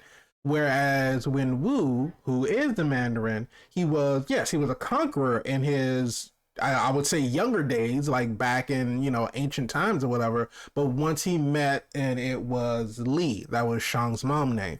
Once he met Li, it's like they settled down, had a family. He was still sort of a mob boss type thing, but it wasn't that he was doing anything dastardly. He was still at home spending time with the kids. They were playing video games or singing karaoke or something like that. He was a family man. And having his wife taken away from him, that's like, you think that you're moving past all of this and trying to be a better person, and then all of a sudden that's taken away from you. I can understand. Every time I'm out, they want to bring me back in. And I can understand, in the context of the movie, how that could break a person, right?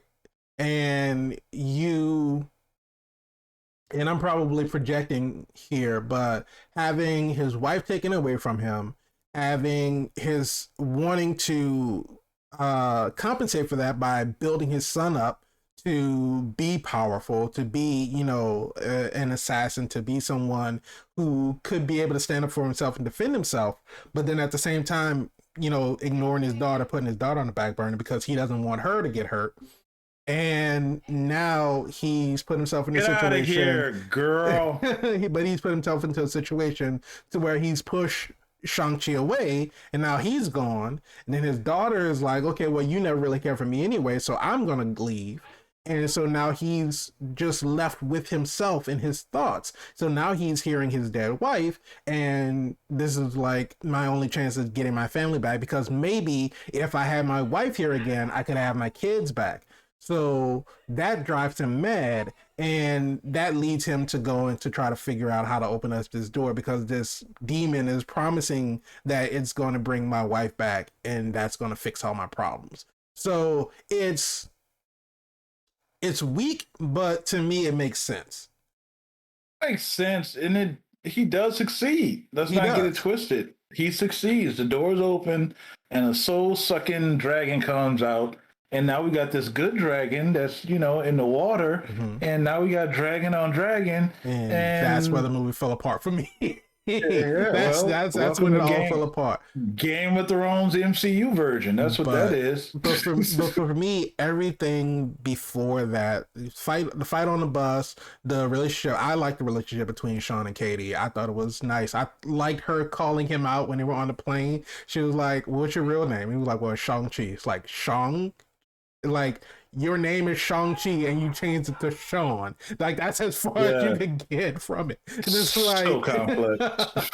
and it's like Wow. just subtle stuff like that. Having Michelle Yeoh be in it and having her try to teach Shang-Chi to like master, his abilities, because The he has these balance, innate, the right, the dark balance, side, and the his father's side light and his side. his mother's side, right? Yeah, and her explaining to him like you're Real trying to, Jedi. it really is, but her explaining to him like you're trying to run away from who your father was because you don't want to be like him, but he is a part of you and you have to embrace that in order to be able to overcome it and everything. And so everything that was done that was more grounded, like the fight in a fight club, the fight on the bus, the fight with Death Dealer in an abandoned building, all of that other kind of stuff, all of that was great. That was his name. Death It Dealer. was very a Don't la kill Jackie Death Chan. Dealer. And I saw that they say that they drew a lot of inspirations from Jackie Chan's Rumble in the Bronx. Yeah, they're definitely the bamboos from Rush Hour. Yeah. And so, we get those nods, and it's great martial arts choreography. But then once you get into the CGI fighting of it with the rings and the dragons, and that's, had it been, I understand there's a bit of mystical, aspect or mystical nature to it, so they have to include that into, because for comics there are different dragons, the Legend of the Ten Rings and the Makluan technology that they come from and everything. They have to sort of pay homage to that in some kind of way. So yes, I understand that there's going to be a dragon in the movie, but once it got to the CGI fight, and that's when, it didn't take away from the story for me, but visually being able to just watching that, that was probably the low point for me of the movie. Well, I don't ask you a question. I was watching our good friend Ryan Erie over there on Screen Crush doing, he said it's gotten to a point that every threat is an Avengers level threat, which makes the audience not care about the stakes as much. So we had a soul sucking demon dragon that came from the other side of a dimension, which we had to close back up again. Did that play a part into you caring or not caring about the movie? Because clearly that's something that's not normal people happening. There's some souls that were sucked out of there too, just like in There Moon were. Knight. Got some soul sucking going on. I I Gee. didn't see it as an Avengers level threat. I saw it as, when I think of Avengers level threat, I think of Thanos, I think of Kang, I think of something that's going to be world ending. I didn't see this as world ending. But You don't see souls getting sucked out as world ending? but it just, Let me tell you something. Daredevil can't stop that. because it was so localized, and it just, because I mean, it was just like with Moon Knight. It was right in that city in Egypt, and that we didn't see people in New York getting their soul sucked out of them. Right? We didn't see You people gotta in pay extra Australia. for that. Shut up.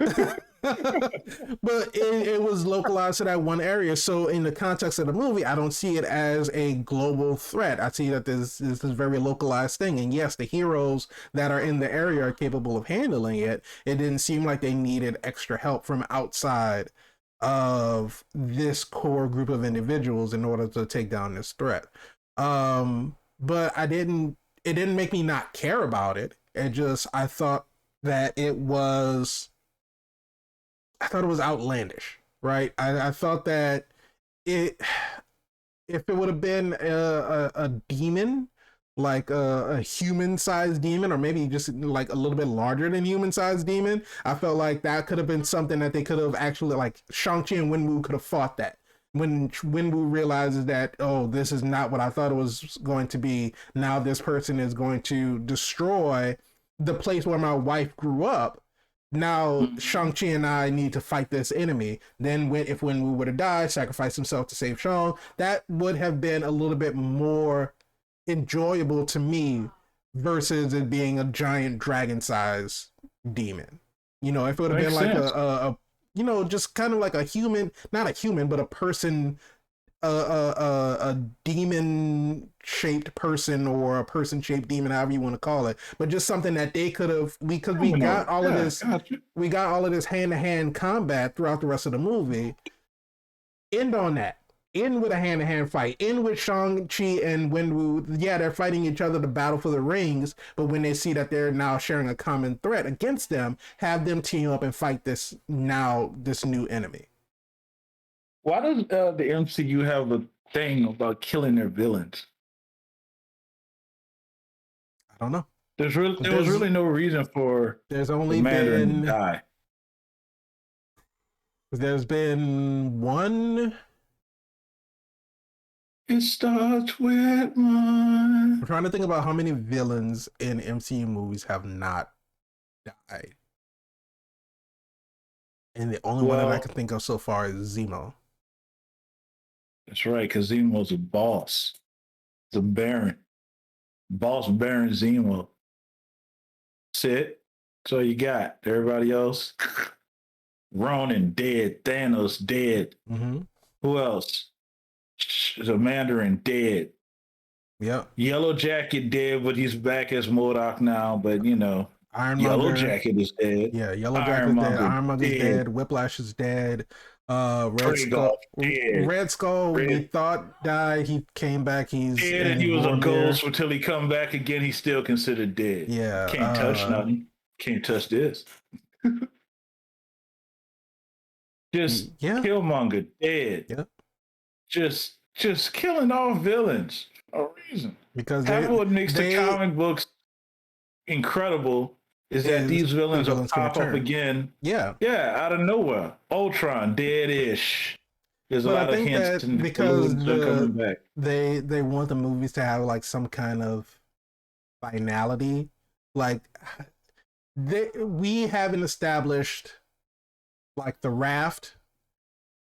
And who's in the raft? Well, not necessarily who's in the raft, but it hasn't been like a prison capable of containing supervillains, right? And it hasn't been established in the MCU. So where would we put these people? Like we saw at the end of Avengers, they were bringing Loki back to Asgard because they had a prison on Asgard that would be able to contain Loki. Loki wouldn't be able to be contained in a prison on Earth. You can't contain Thanos. You know, they could have, Killmonger could have. Also, Crossbones was dead. Sorry. Crossbones. Yeah, dead. Crossbones blew up on his own because he tried to set off a bomb. If you look like that, you probably kill yourself too. Wow. I'm just saying the way he got burned and everything. Yeah. But no, I mean, I just think that because if they were to survive, these superpowered people, there's really nowhere for us to keep them contained. There's nowhere on Earth for us to be able to.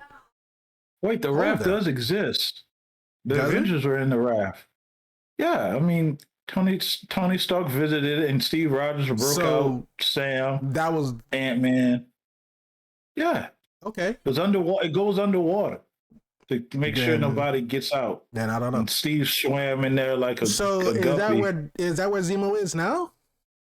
Because I know at the end of Falcon and Winter Soldier, Zemo was in a cell. Yes, and they broke him out. And then wait a minute, I thought the door took him to the raft, I believe, which is where we'll probably see him get plucked from again when they start to put these Thunderbolts together. I can't see the Thunderbolts existing without Zemo. He's not in a promo, but at the same time, if you want this team of anti-heroes, kind of villainish anti-Avengers to come together, you need a head that's going to actually put it together. And since we can't have an Osborn, Right. because there's no Osborns in the MCU, No, Oscorp. who else is better to lead a team? I mean, if you're counting villains and winning streaks, Zemo won not once but twice. Right. He won in Civil War and again in fucking in the Winter Soldier. He not only eliminated the other super soldiers in the Flag Smashers, he got rid of all the super soldier serum. He got rid of all the super soldiers. Zemo is 2-0. So if you're looking for a winner, call the Z-Man. And that's why we cut the dancing in with Zemo in the club. So what's your number 3? My number 3 is simple, plain Black Widow. And I know you're saying, well, y'all just talked about Black Widow. Yeah, we did. And I'm about to talk about it again. You know why? Because Yelena Belova, also Florence Pugh, held this movie together like duct tape in any situation that you put duct tape in. Gorilla duct tape. You know you need duct tape. Go watch Skyscraper with The Rock and tell me how useful duct tape is. Listen, if you don't have enough duct tape, you better go get some right now. The point is, if it wasn't for her, this movie would be unwatchable, period. There's just not enough going on substance-wise. And here's the question that I'm going to ask you that I didn't get a chance to. I actually waited for this to ask you this. Mm-hmm. Is Marvel sucking with filling in these gap stories? Because again, Eternals were filling in the gaps. Black Widow were filling in the gaps.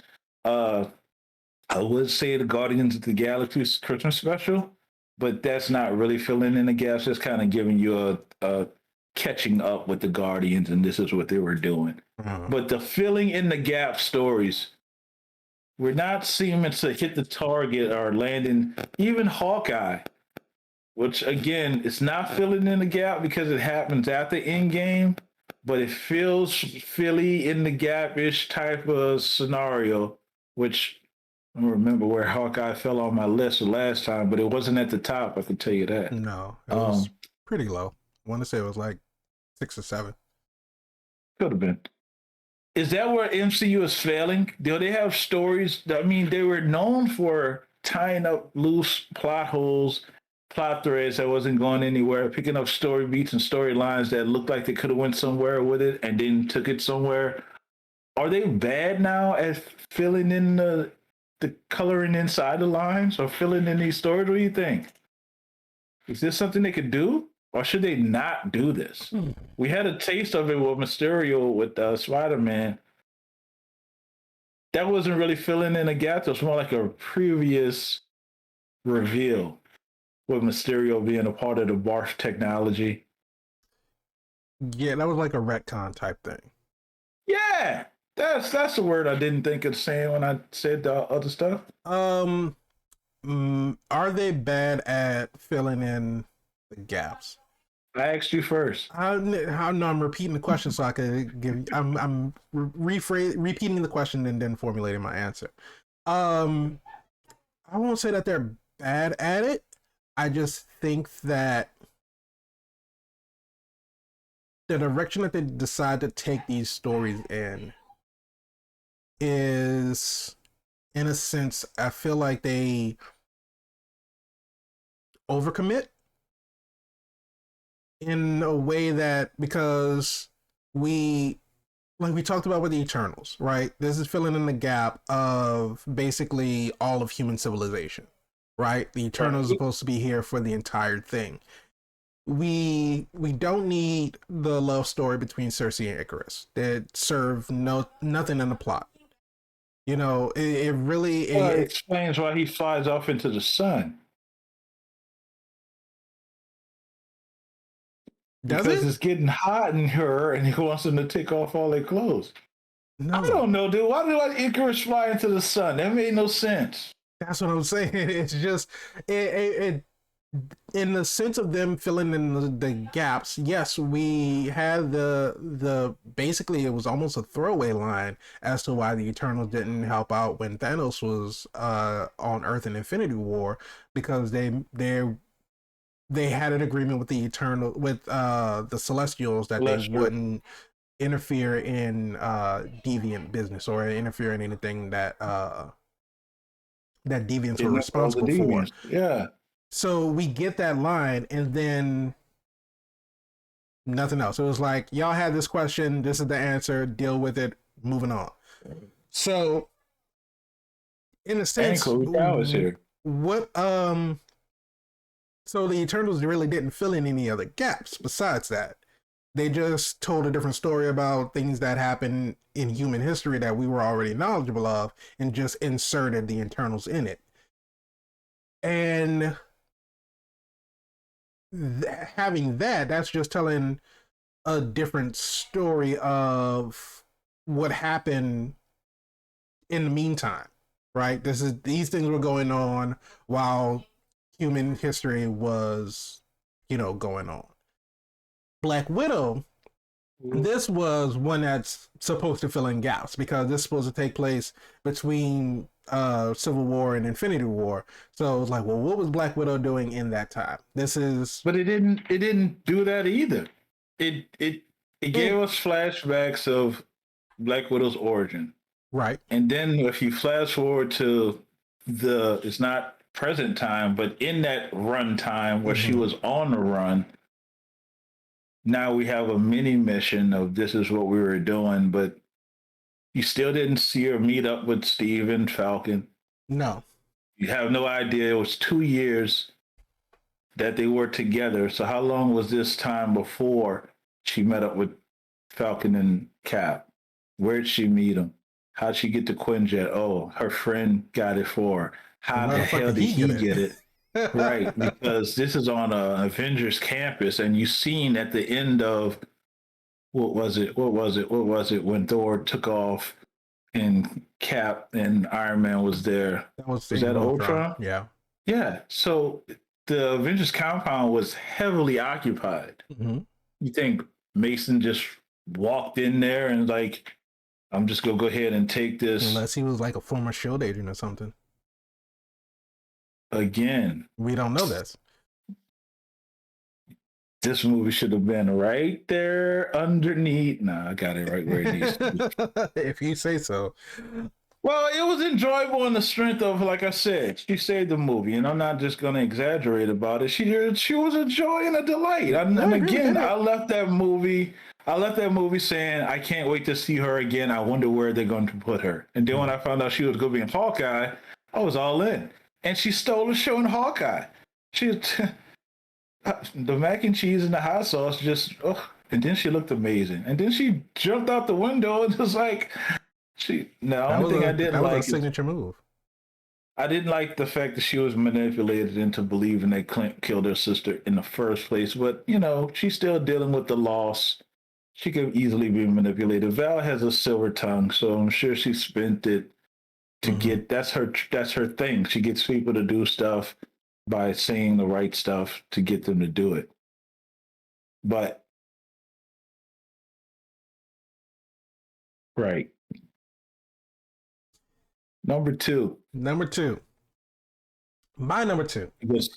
I think we had this at the same.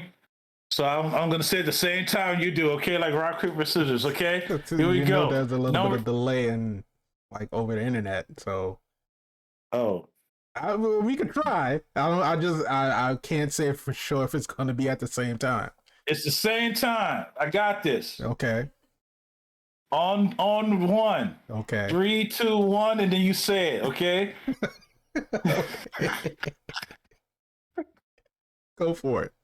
Yes, that means it's not on one. I told you I gotta keep y'all on your toes. All right, here we go. 3, 2, 1. Black Panther. Yeah, I knew it. We got 3 of them on the same out of this list. No, we don't. Actually 4. No, we don't.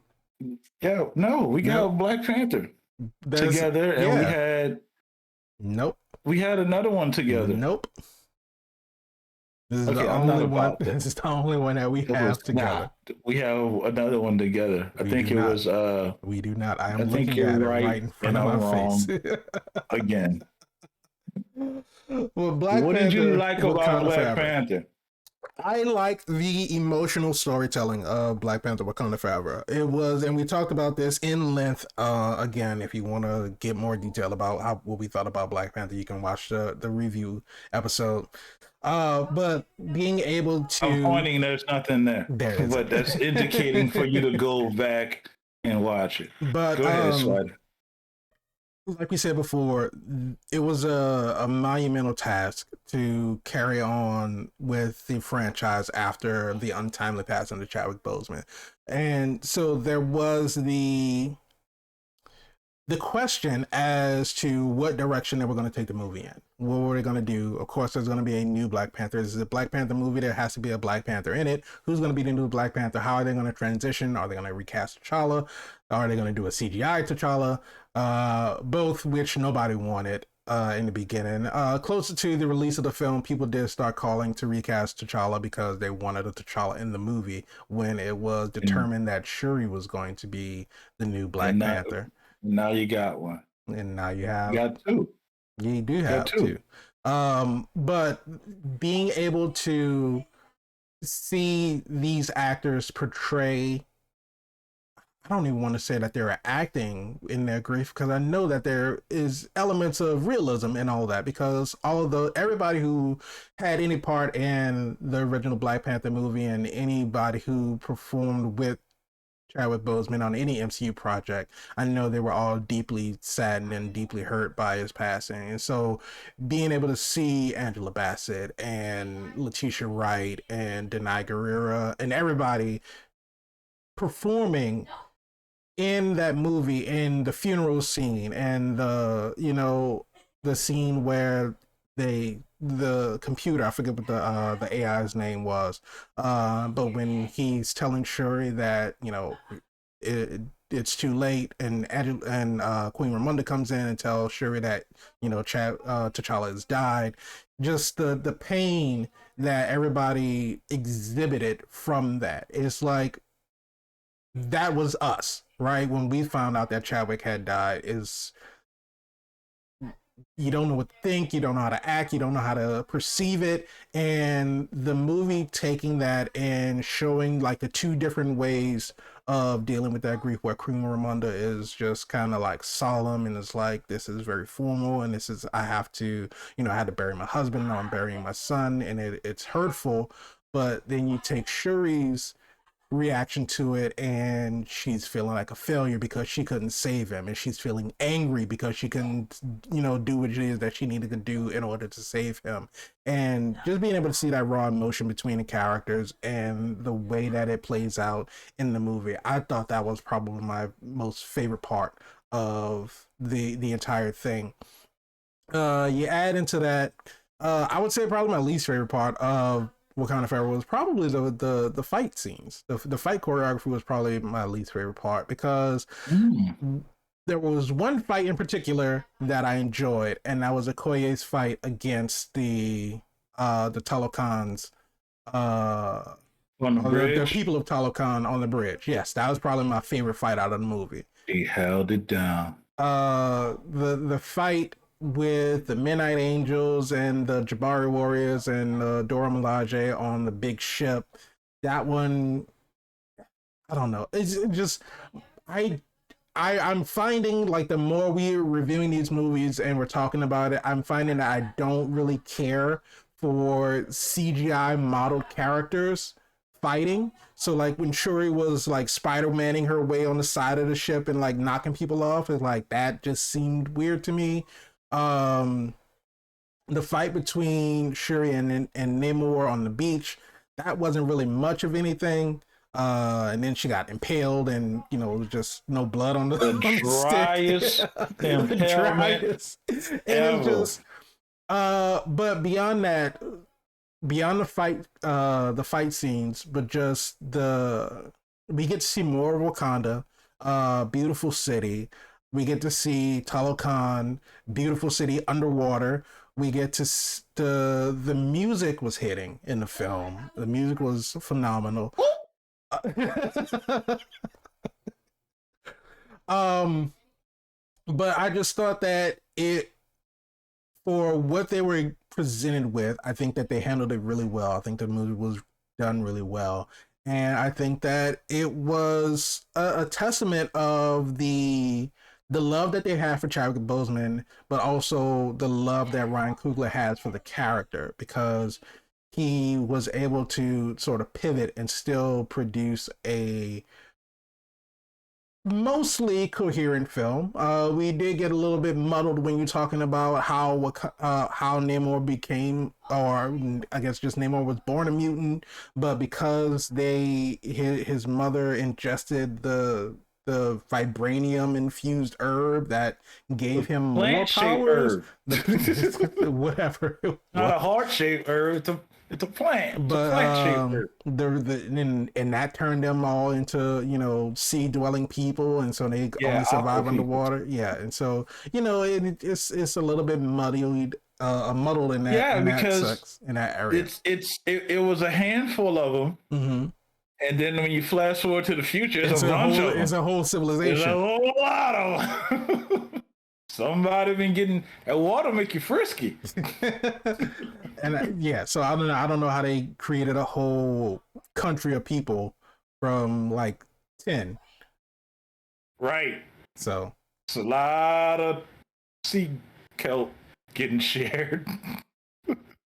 I got it too. I got Black Panther Wakanda Forever, and then we talked about this, and go back and watch our breakdown if you want to get really deep into it. But at the same time, we said, niece, I remember saying, this is the movie that we had to have, and I think it was done in the most respectful way with Chadwick Boseman's passing.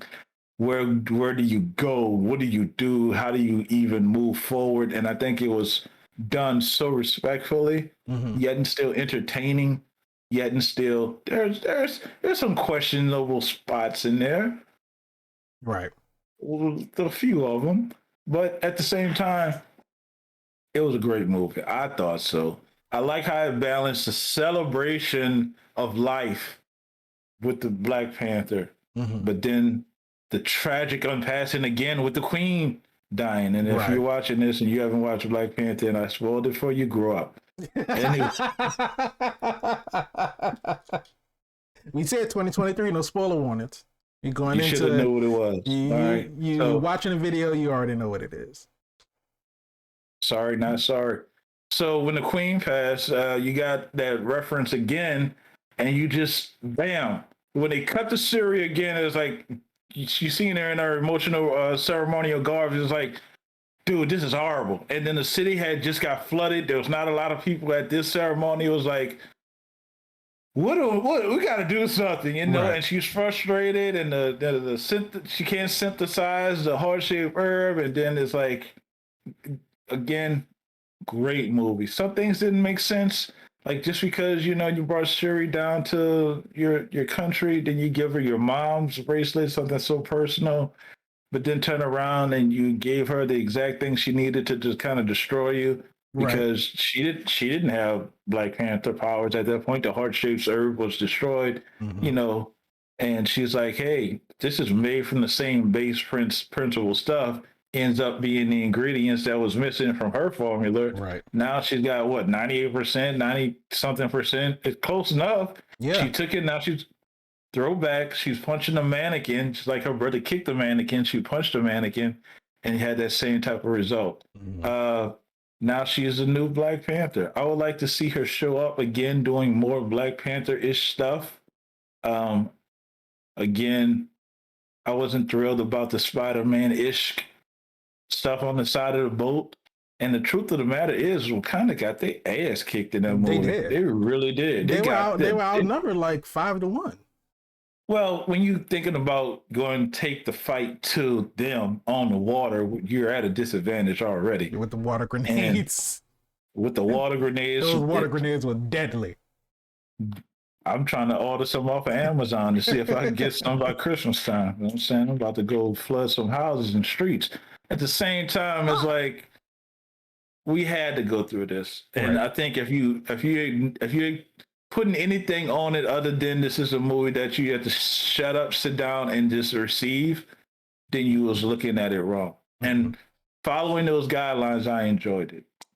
Is it perfect? Of course not. No movie is. No movie is. No movie that ever will be done is.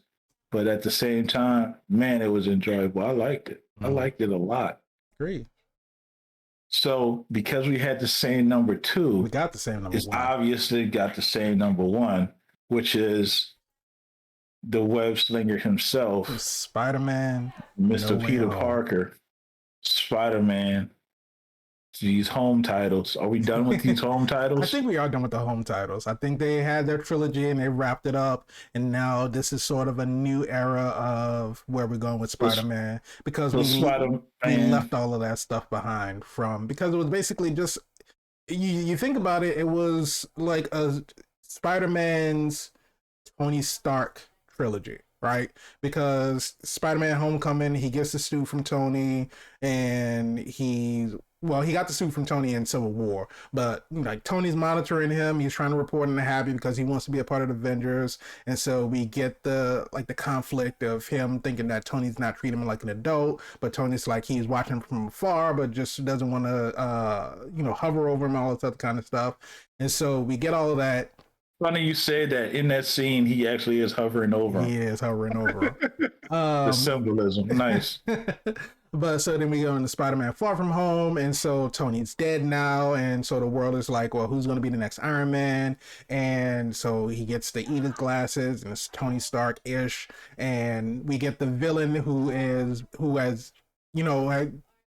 gathered up a group of people who have been wronged by Tony Stark. So Spider-Man is still essentially dealing with Tony Stark's villains as he was dealing with the Vulture, who was wronged by Tony Stark because Tony Stark was running the DODC at that time. And so they basically took Vulture off his job that he, was needed to support his family and everything. So he was mad at Tony Stark. He's trying to rob Tony Stark.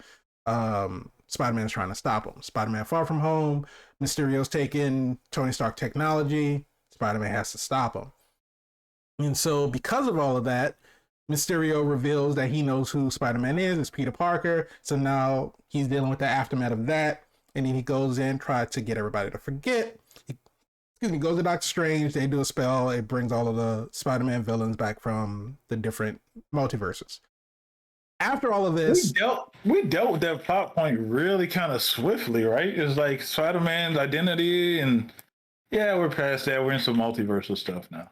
Well, I mean, it's after we get through all of the legal trouble that Spider-Man would have been, Peter would have been in, because of everything that happened they were in London, I think. Dude, he destroyed monuments, like national treasures. Yeah. There's some legal ramifications coming his way. But apparently, because I guess they found that he wasn't in control of the drones, or he wasn't at fault, or whatever Matt did to get him off the hook. Sleeping with people behind the scenes.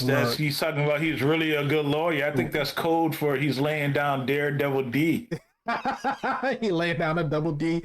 But I'm really a good lawyer. Steve said whatever it takes. Steve Rogers said whatever it takes. He did say that. But yeah, after Matt said, you're not in any trouble anymore, they kind of just glanced past all of that, because other than him getting paint thrown on him, he was. I mean, the only other thing, Mysterio was right. But other than, like him going to school and having to deal with everybody watching him, and, he was able to swing through the streets now without having to hide his identity, because everybody knew when they were going even to the cafe so they could open up their MIT letters. Yeah, they really didn't touch on, now the world knows that Peter Parker is Spider-Man.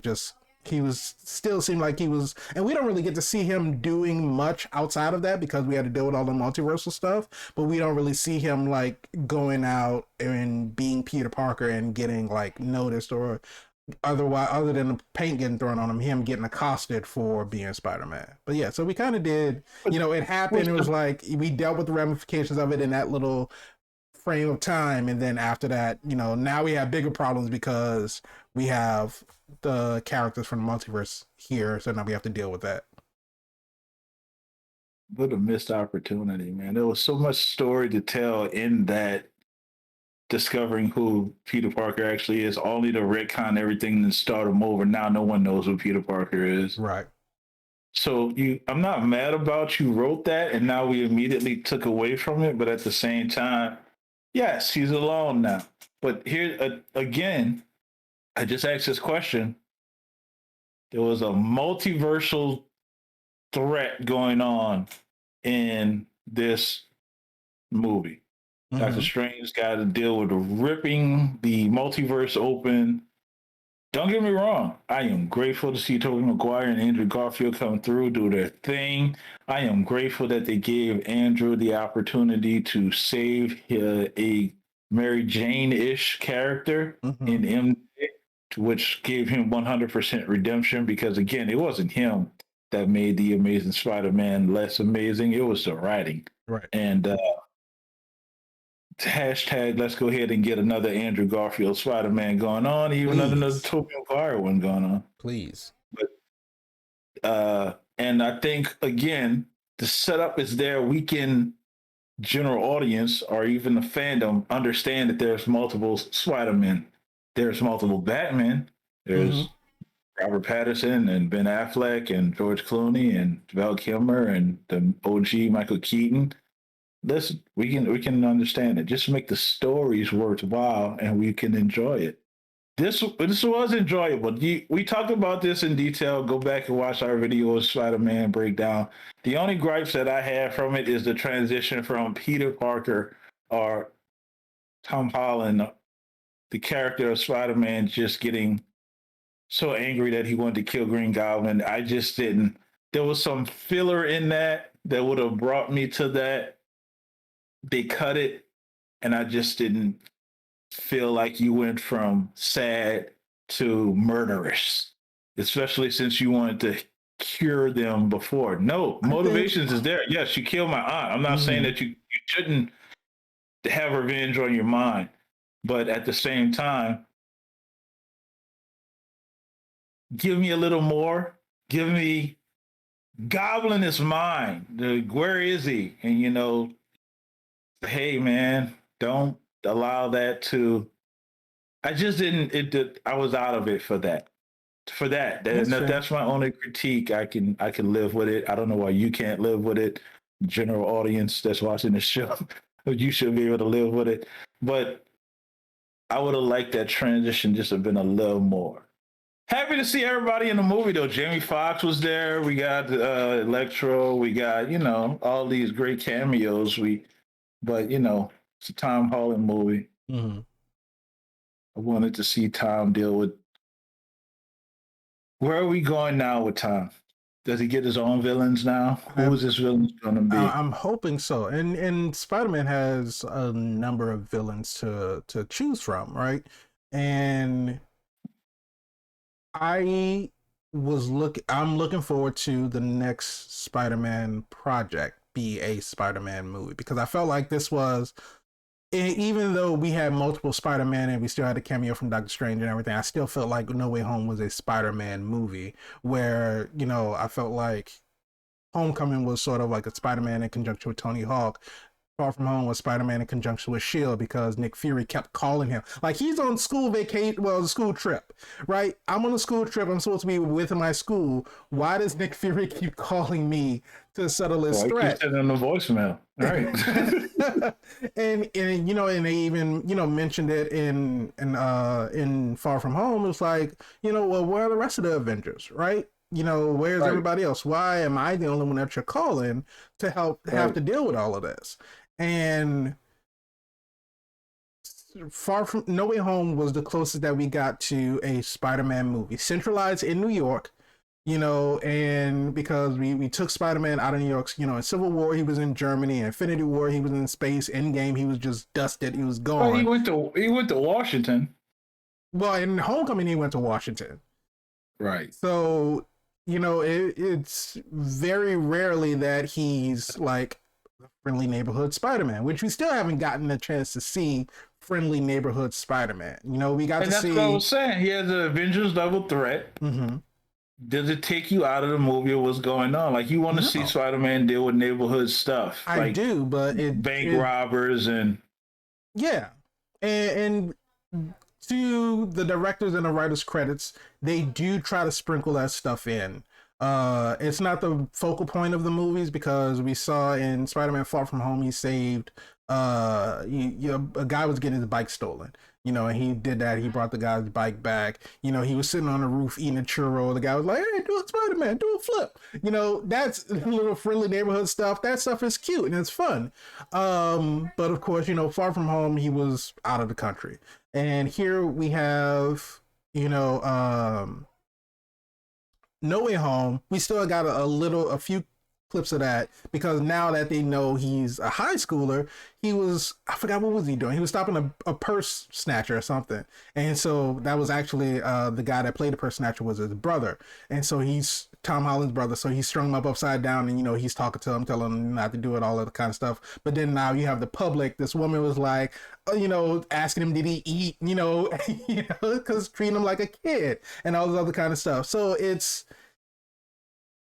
I don't know, and this isn't me not being a writer. I don't know how they could, because you can't create a whole movie just focused on Spider-Man stopping street crime, because Spider-Man's greatest stories.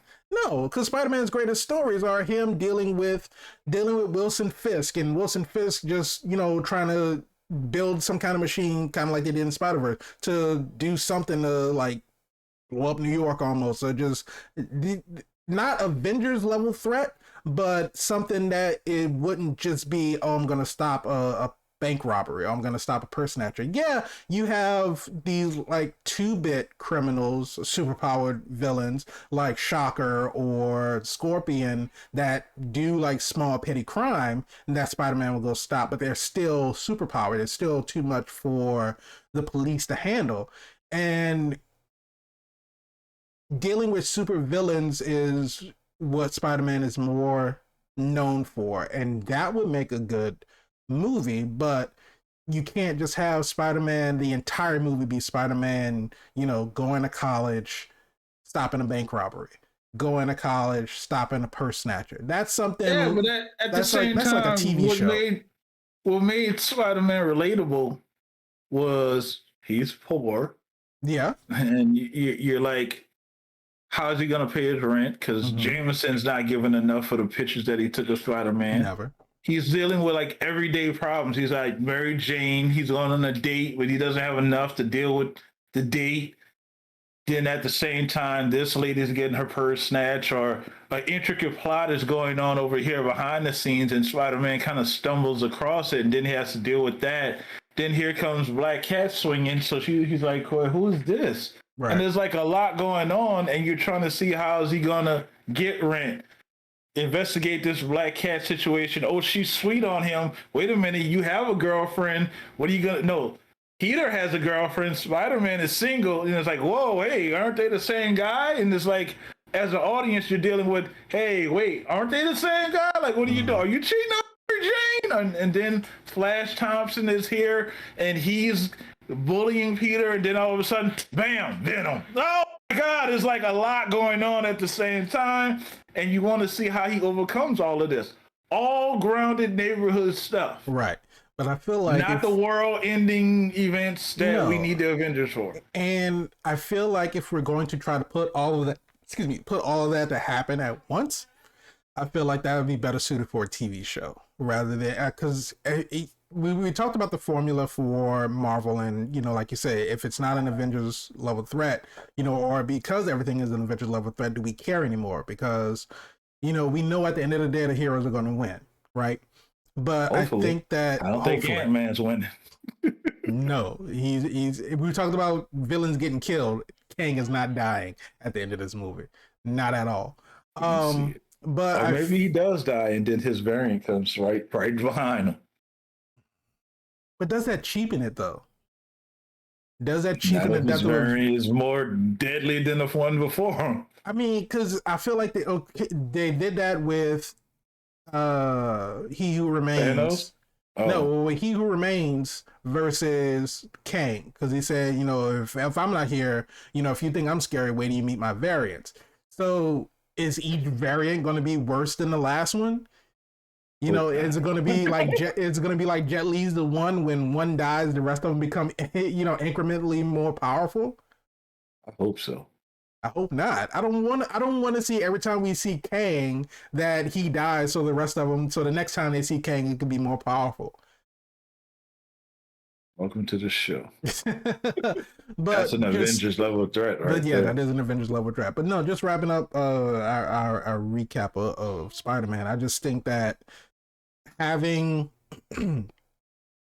for a movie, I think the stakes have to be at a certain level for a movie. I feel like just like with Hawkeye, that grounded level, crime, the even as much as you hated the tracksuit mafia, all of this It's stuff, okay, bro. It's all of this okay. stuff grounded level. I feel like in my opinion it's more suited for a TV show where you can go episode to episode and see these small time crooks, the small time supervillains, getting thwarted, sort of a villain of the week type thing. Stop Shocker, put him in jail. Next Do we week see stop more Shocker? Scorpion. Do we see more We Scorpion? haven't seen him in two movies.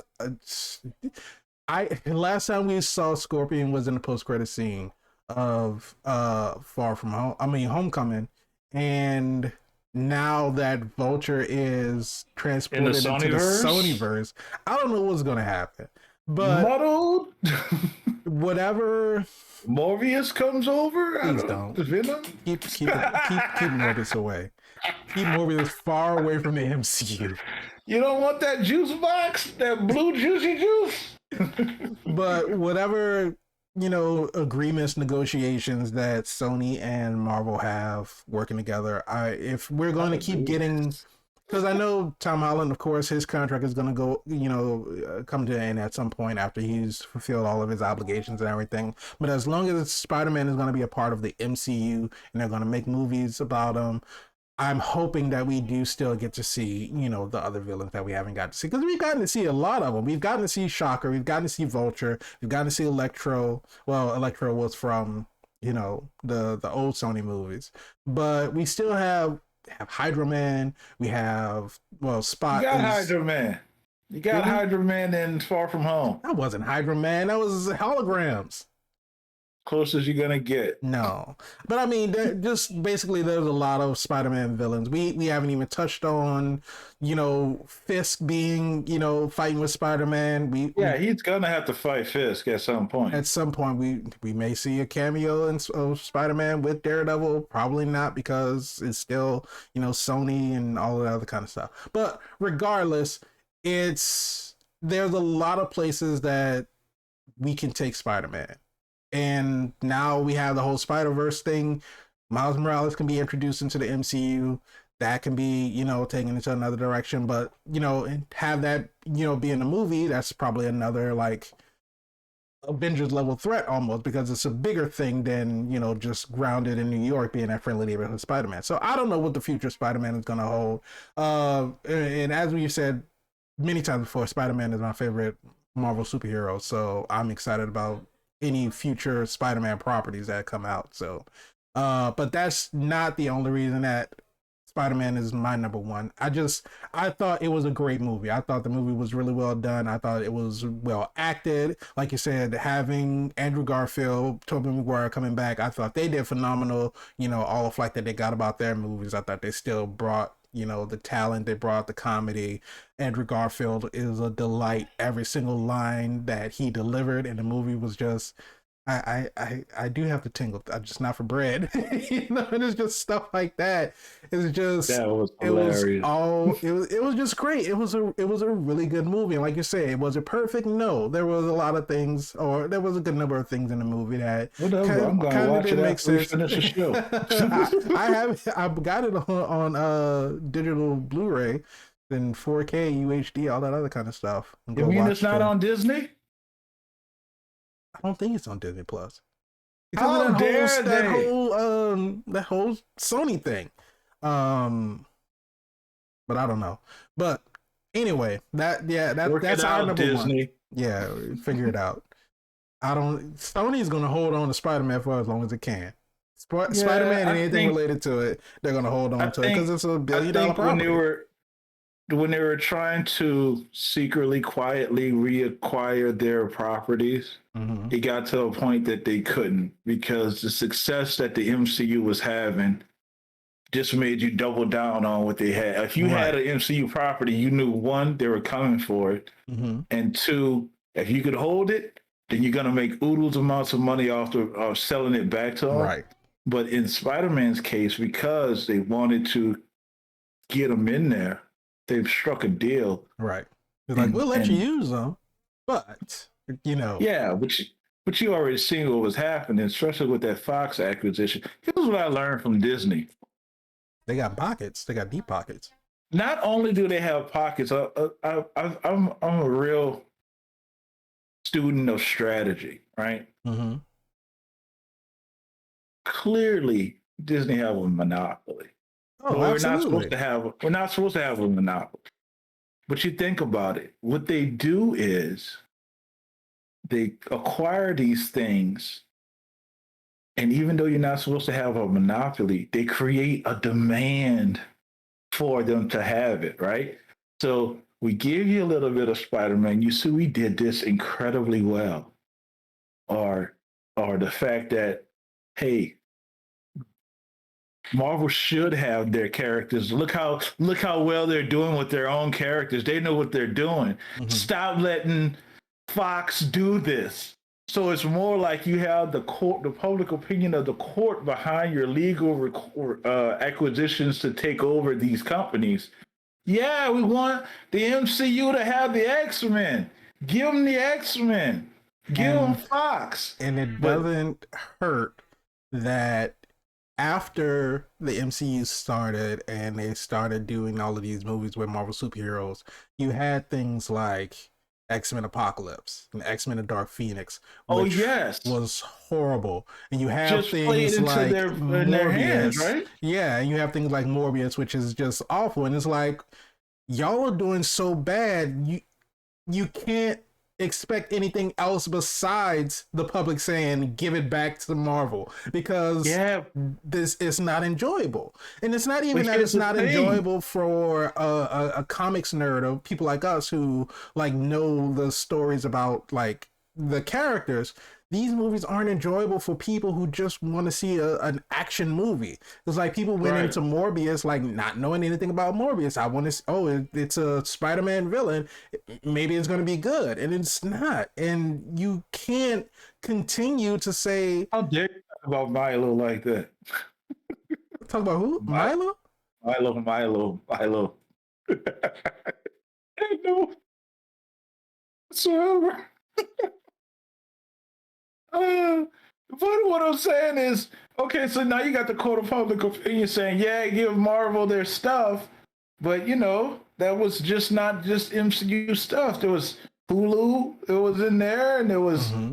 all kind of rights and IPs like The Simpsons, and they got a whole lot of more stuff when they acquire Fox. It's just they're a superpower. That's all I'm saying. I No, respect I what they're agree. doing. It's clever and it's strategic what they're doing. He's like, yeah, go ahead and make all the bad movies you want. And then they turn around and say, well, we could do a better job. Right. And everyone's like, if you don't give that to them, just like Spider-Man, your Spider-Mans came off the Amazing Spider-Mans, which did not do so well, was poorly received. But what happened was Sony dropped Venom. And the controversy was Spider-Man will be in Venom. And he wasn't. But the Mm-hmm. movie still made 800 million. So they're like, whoa, we were talking about selling, but $800 million later, we might. Then they dropped Venom Venom 2. 2. Again, you're not doing that well, How much did but your Venom 2 make? Spider-Man IP is. So it just kind of makes me think, because now we have all these other Spider-Man-ish spin-offs that Sony's doing. Are they doing what they're doing? Because we got Into the Spider-Verse that did incredibly well, giving them the confidence that, hey, we could do this. We don't have to sell Spider-Man off at all. We could just have Spider-Man over here. And so there's a big controversy about Tom Holland going to Sony, and is he staying in the MCU? Again, headlines, making marketing headlines. I don't think they're ever going to let Spider-Man go unless 500 million worldwide. That's how much film let there be carnage made. 500 million. Mm-hmm. That's still not a small number to sneeze at. No, it's not a small number to sneeze at. But when you think about the almost 900 million that it made that from the first one, it's a big drop off from the first one. Yeah, but for a Spider-Man villain that doesn't have a Spider-Man in it, yeah, it's pretty nice. I mean, they got a lot of how much Uncharted made. So it's not even about Tom Holland. It's Spider-Man. Uncharted made 401 million worldwide. Well, that's a little under, but that's still 100 and something, or close to 100 and something less worldwide. Morbius made 167 million worldwide. How much the budget was, though? Morbius's budget, let's see. Y'all like that? Y'all like that? D. Sound effects brought to you by Spider Incorporated. Find the budget. Well, Spider looks for the budget. I'm gonna do this. Saying what you're saying. Don't do that. No, I'm just gonna do this. I'm just doing. And look behind it. Help. Look at that. Okay. They're like, what? What do I see? This, that right there. That piece of art right there. So our list is our list. You may agree, you may not agree. If you do agree, give us a thumbs up. If you don't agree, write what your list is for the MCU Phase 4 rankings of the movies. If you want to do the TV shows, go back to the TV show video, put your list there as well. We are more than happy to share comments with you about your list, about our list, and take notes. What did you like? What didn't you like about your certain movies in the Phase 4? And let us know. We love reading the comments. Absolutely. So Morbius had a budget between 75 to 83 million. It's 20%, right? It's 20-ish percent-ish as a return ROI. I don't know. But no, absolutely. Like you said, we love reading the comments. So please let us know what you thought about our list as far as the movies and our opinions on why we have them ranked the way that we have them ranked. You can see clearly from 7 to 3, we have very differing opinions on, what we felt about the movies. But when it came to number 2 and number 1, we're kind of in solidarity on that one. We use our uni mind, Eternals. I completely forgot that was even a point in the movie. Yeah, that's a thing. That's a thing. My God. We can all come together and use the same thoughts to level up. I'm gonna have to go back and watch all of these again. Good luck with that. But if you like the video, go ahead, hit the like button, subscribe to the channel, hit the bell so you can be notified when we have new episodes that come out. If you want the audio version of the podcast, just search for All Things Super on your favorite podcast streaming platform. And if you want to join in on the conversation, just tweet at us at ATSuperPod. Yeah. And leave a comment because we'll read it. Leave a comment because we really want to know. Like we said, going into Phase 5, we just want to take a look back at Phase 4, just kind of revisit the highs and the lows of everything that we watched. But we are going into, like we said, 3 weeks. 3 weeks. Ant-Man and the Wasp: Quantumania. Yeah. So 3 weeks before you see Jonathan Major stomp the shit out of Ant-Man. Get the back of the boot. But we are going to be revisiting Ant-Man and Ant-Man and the Wasp. So our next episode, we're going to be rewatching Ant-Man. We're going to be we're going to be reviewing. Well, we are going to be reviewing Ant-Man for the first time because we never reviewed it on the podcast.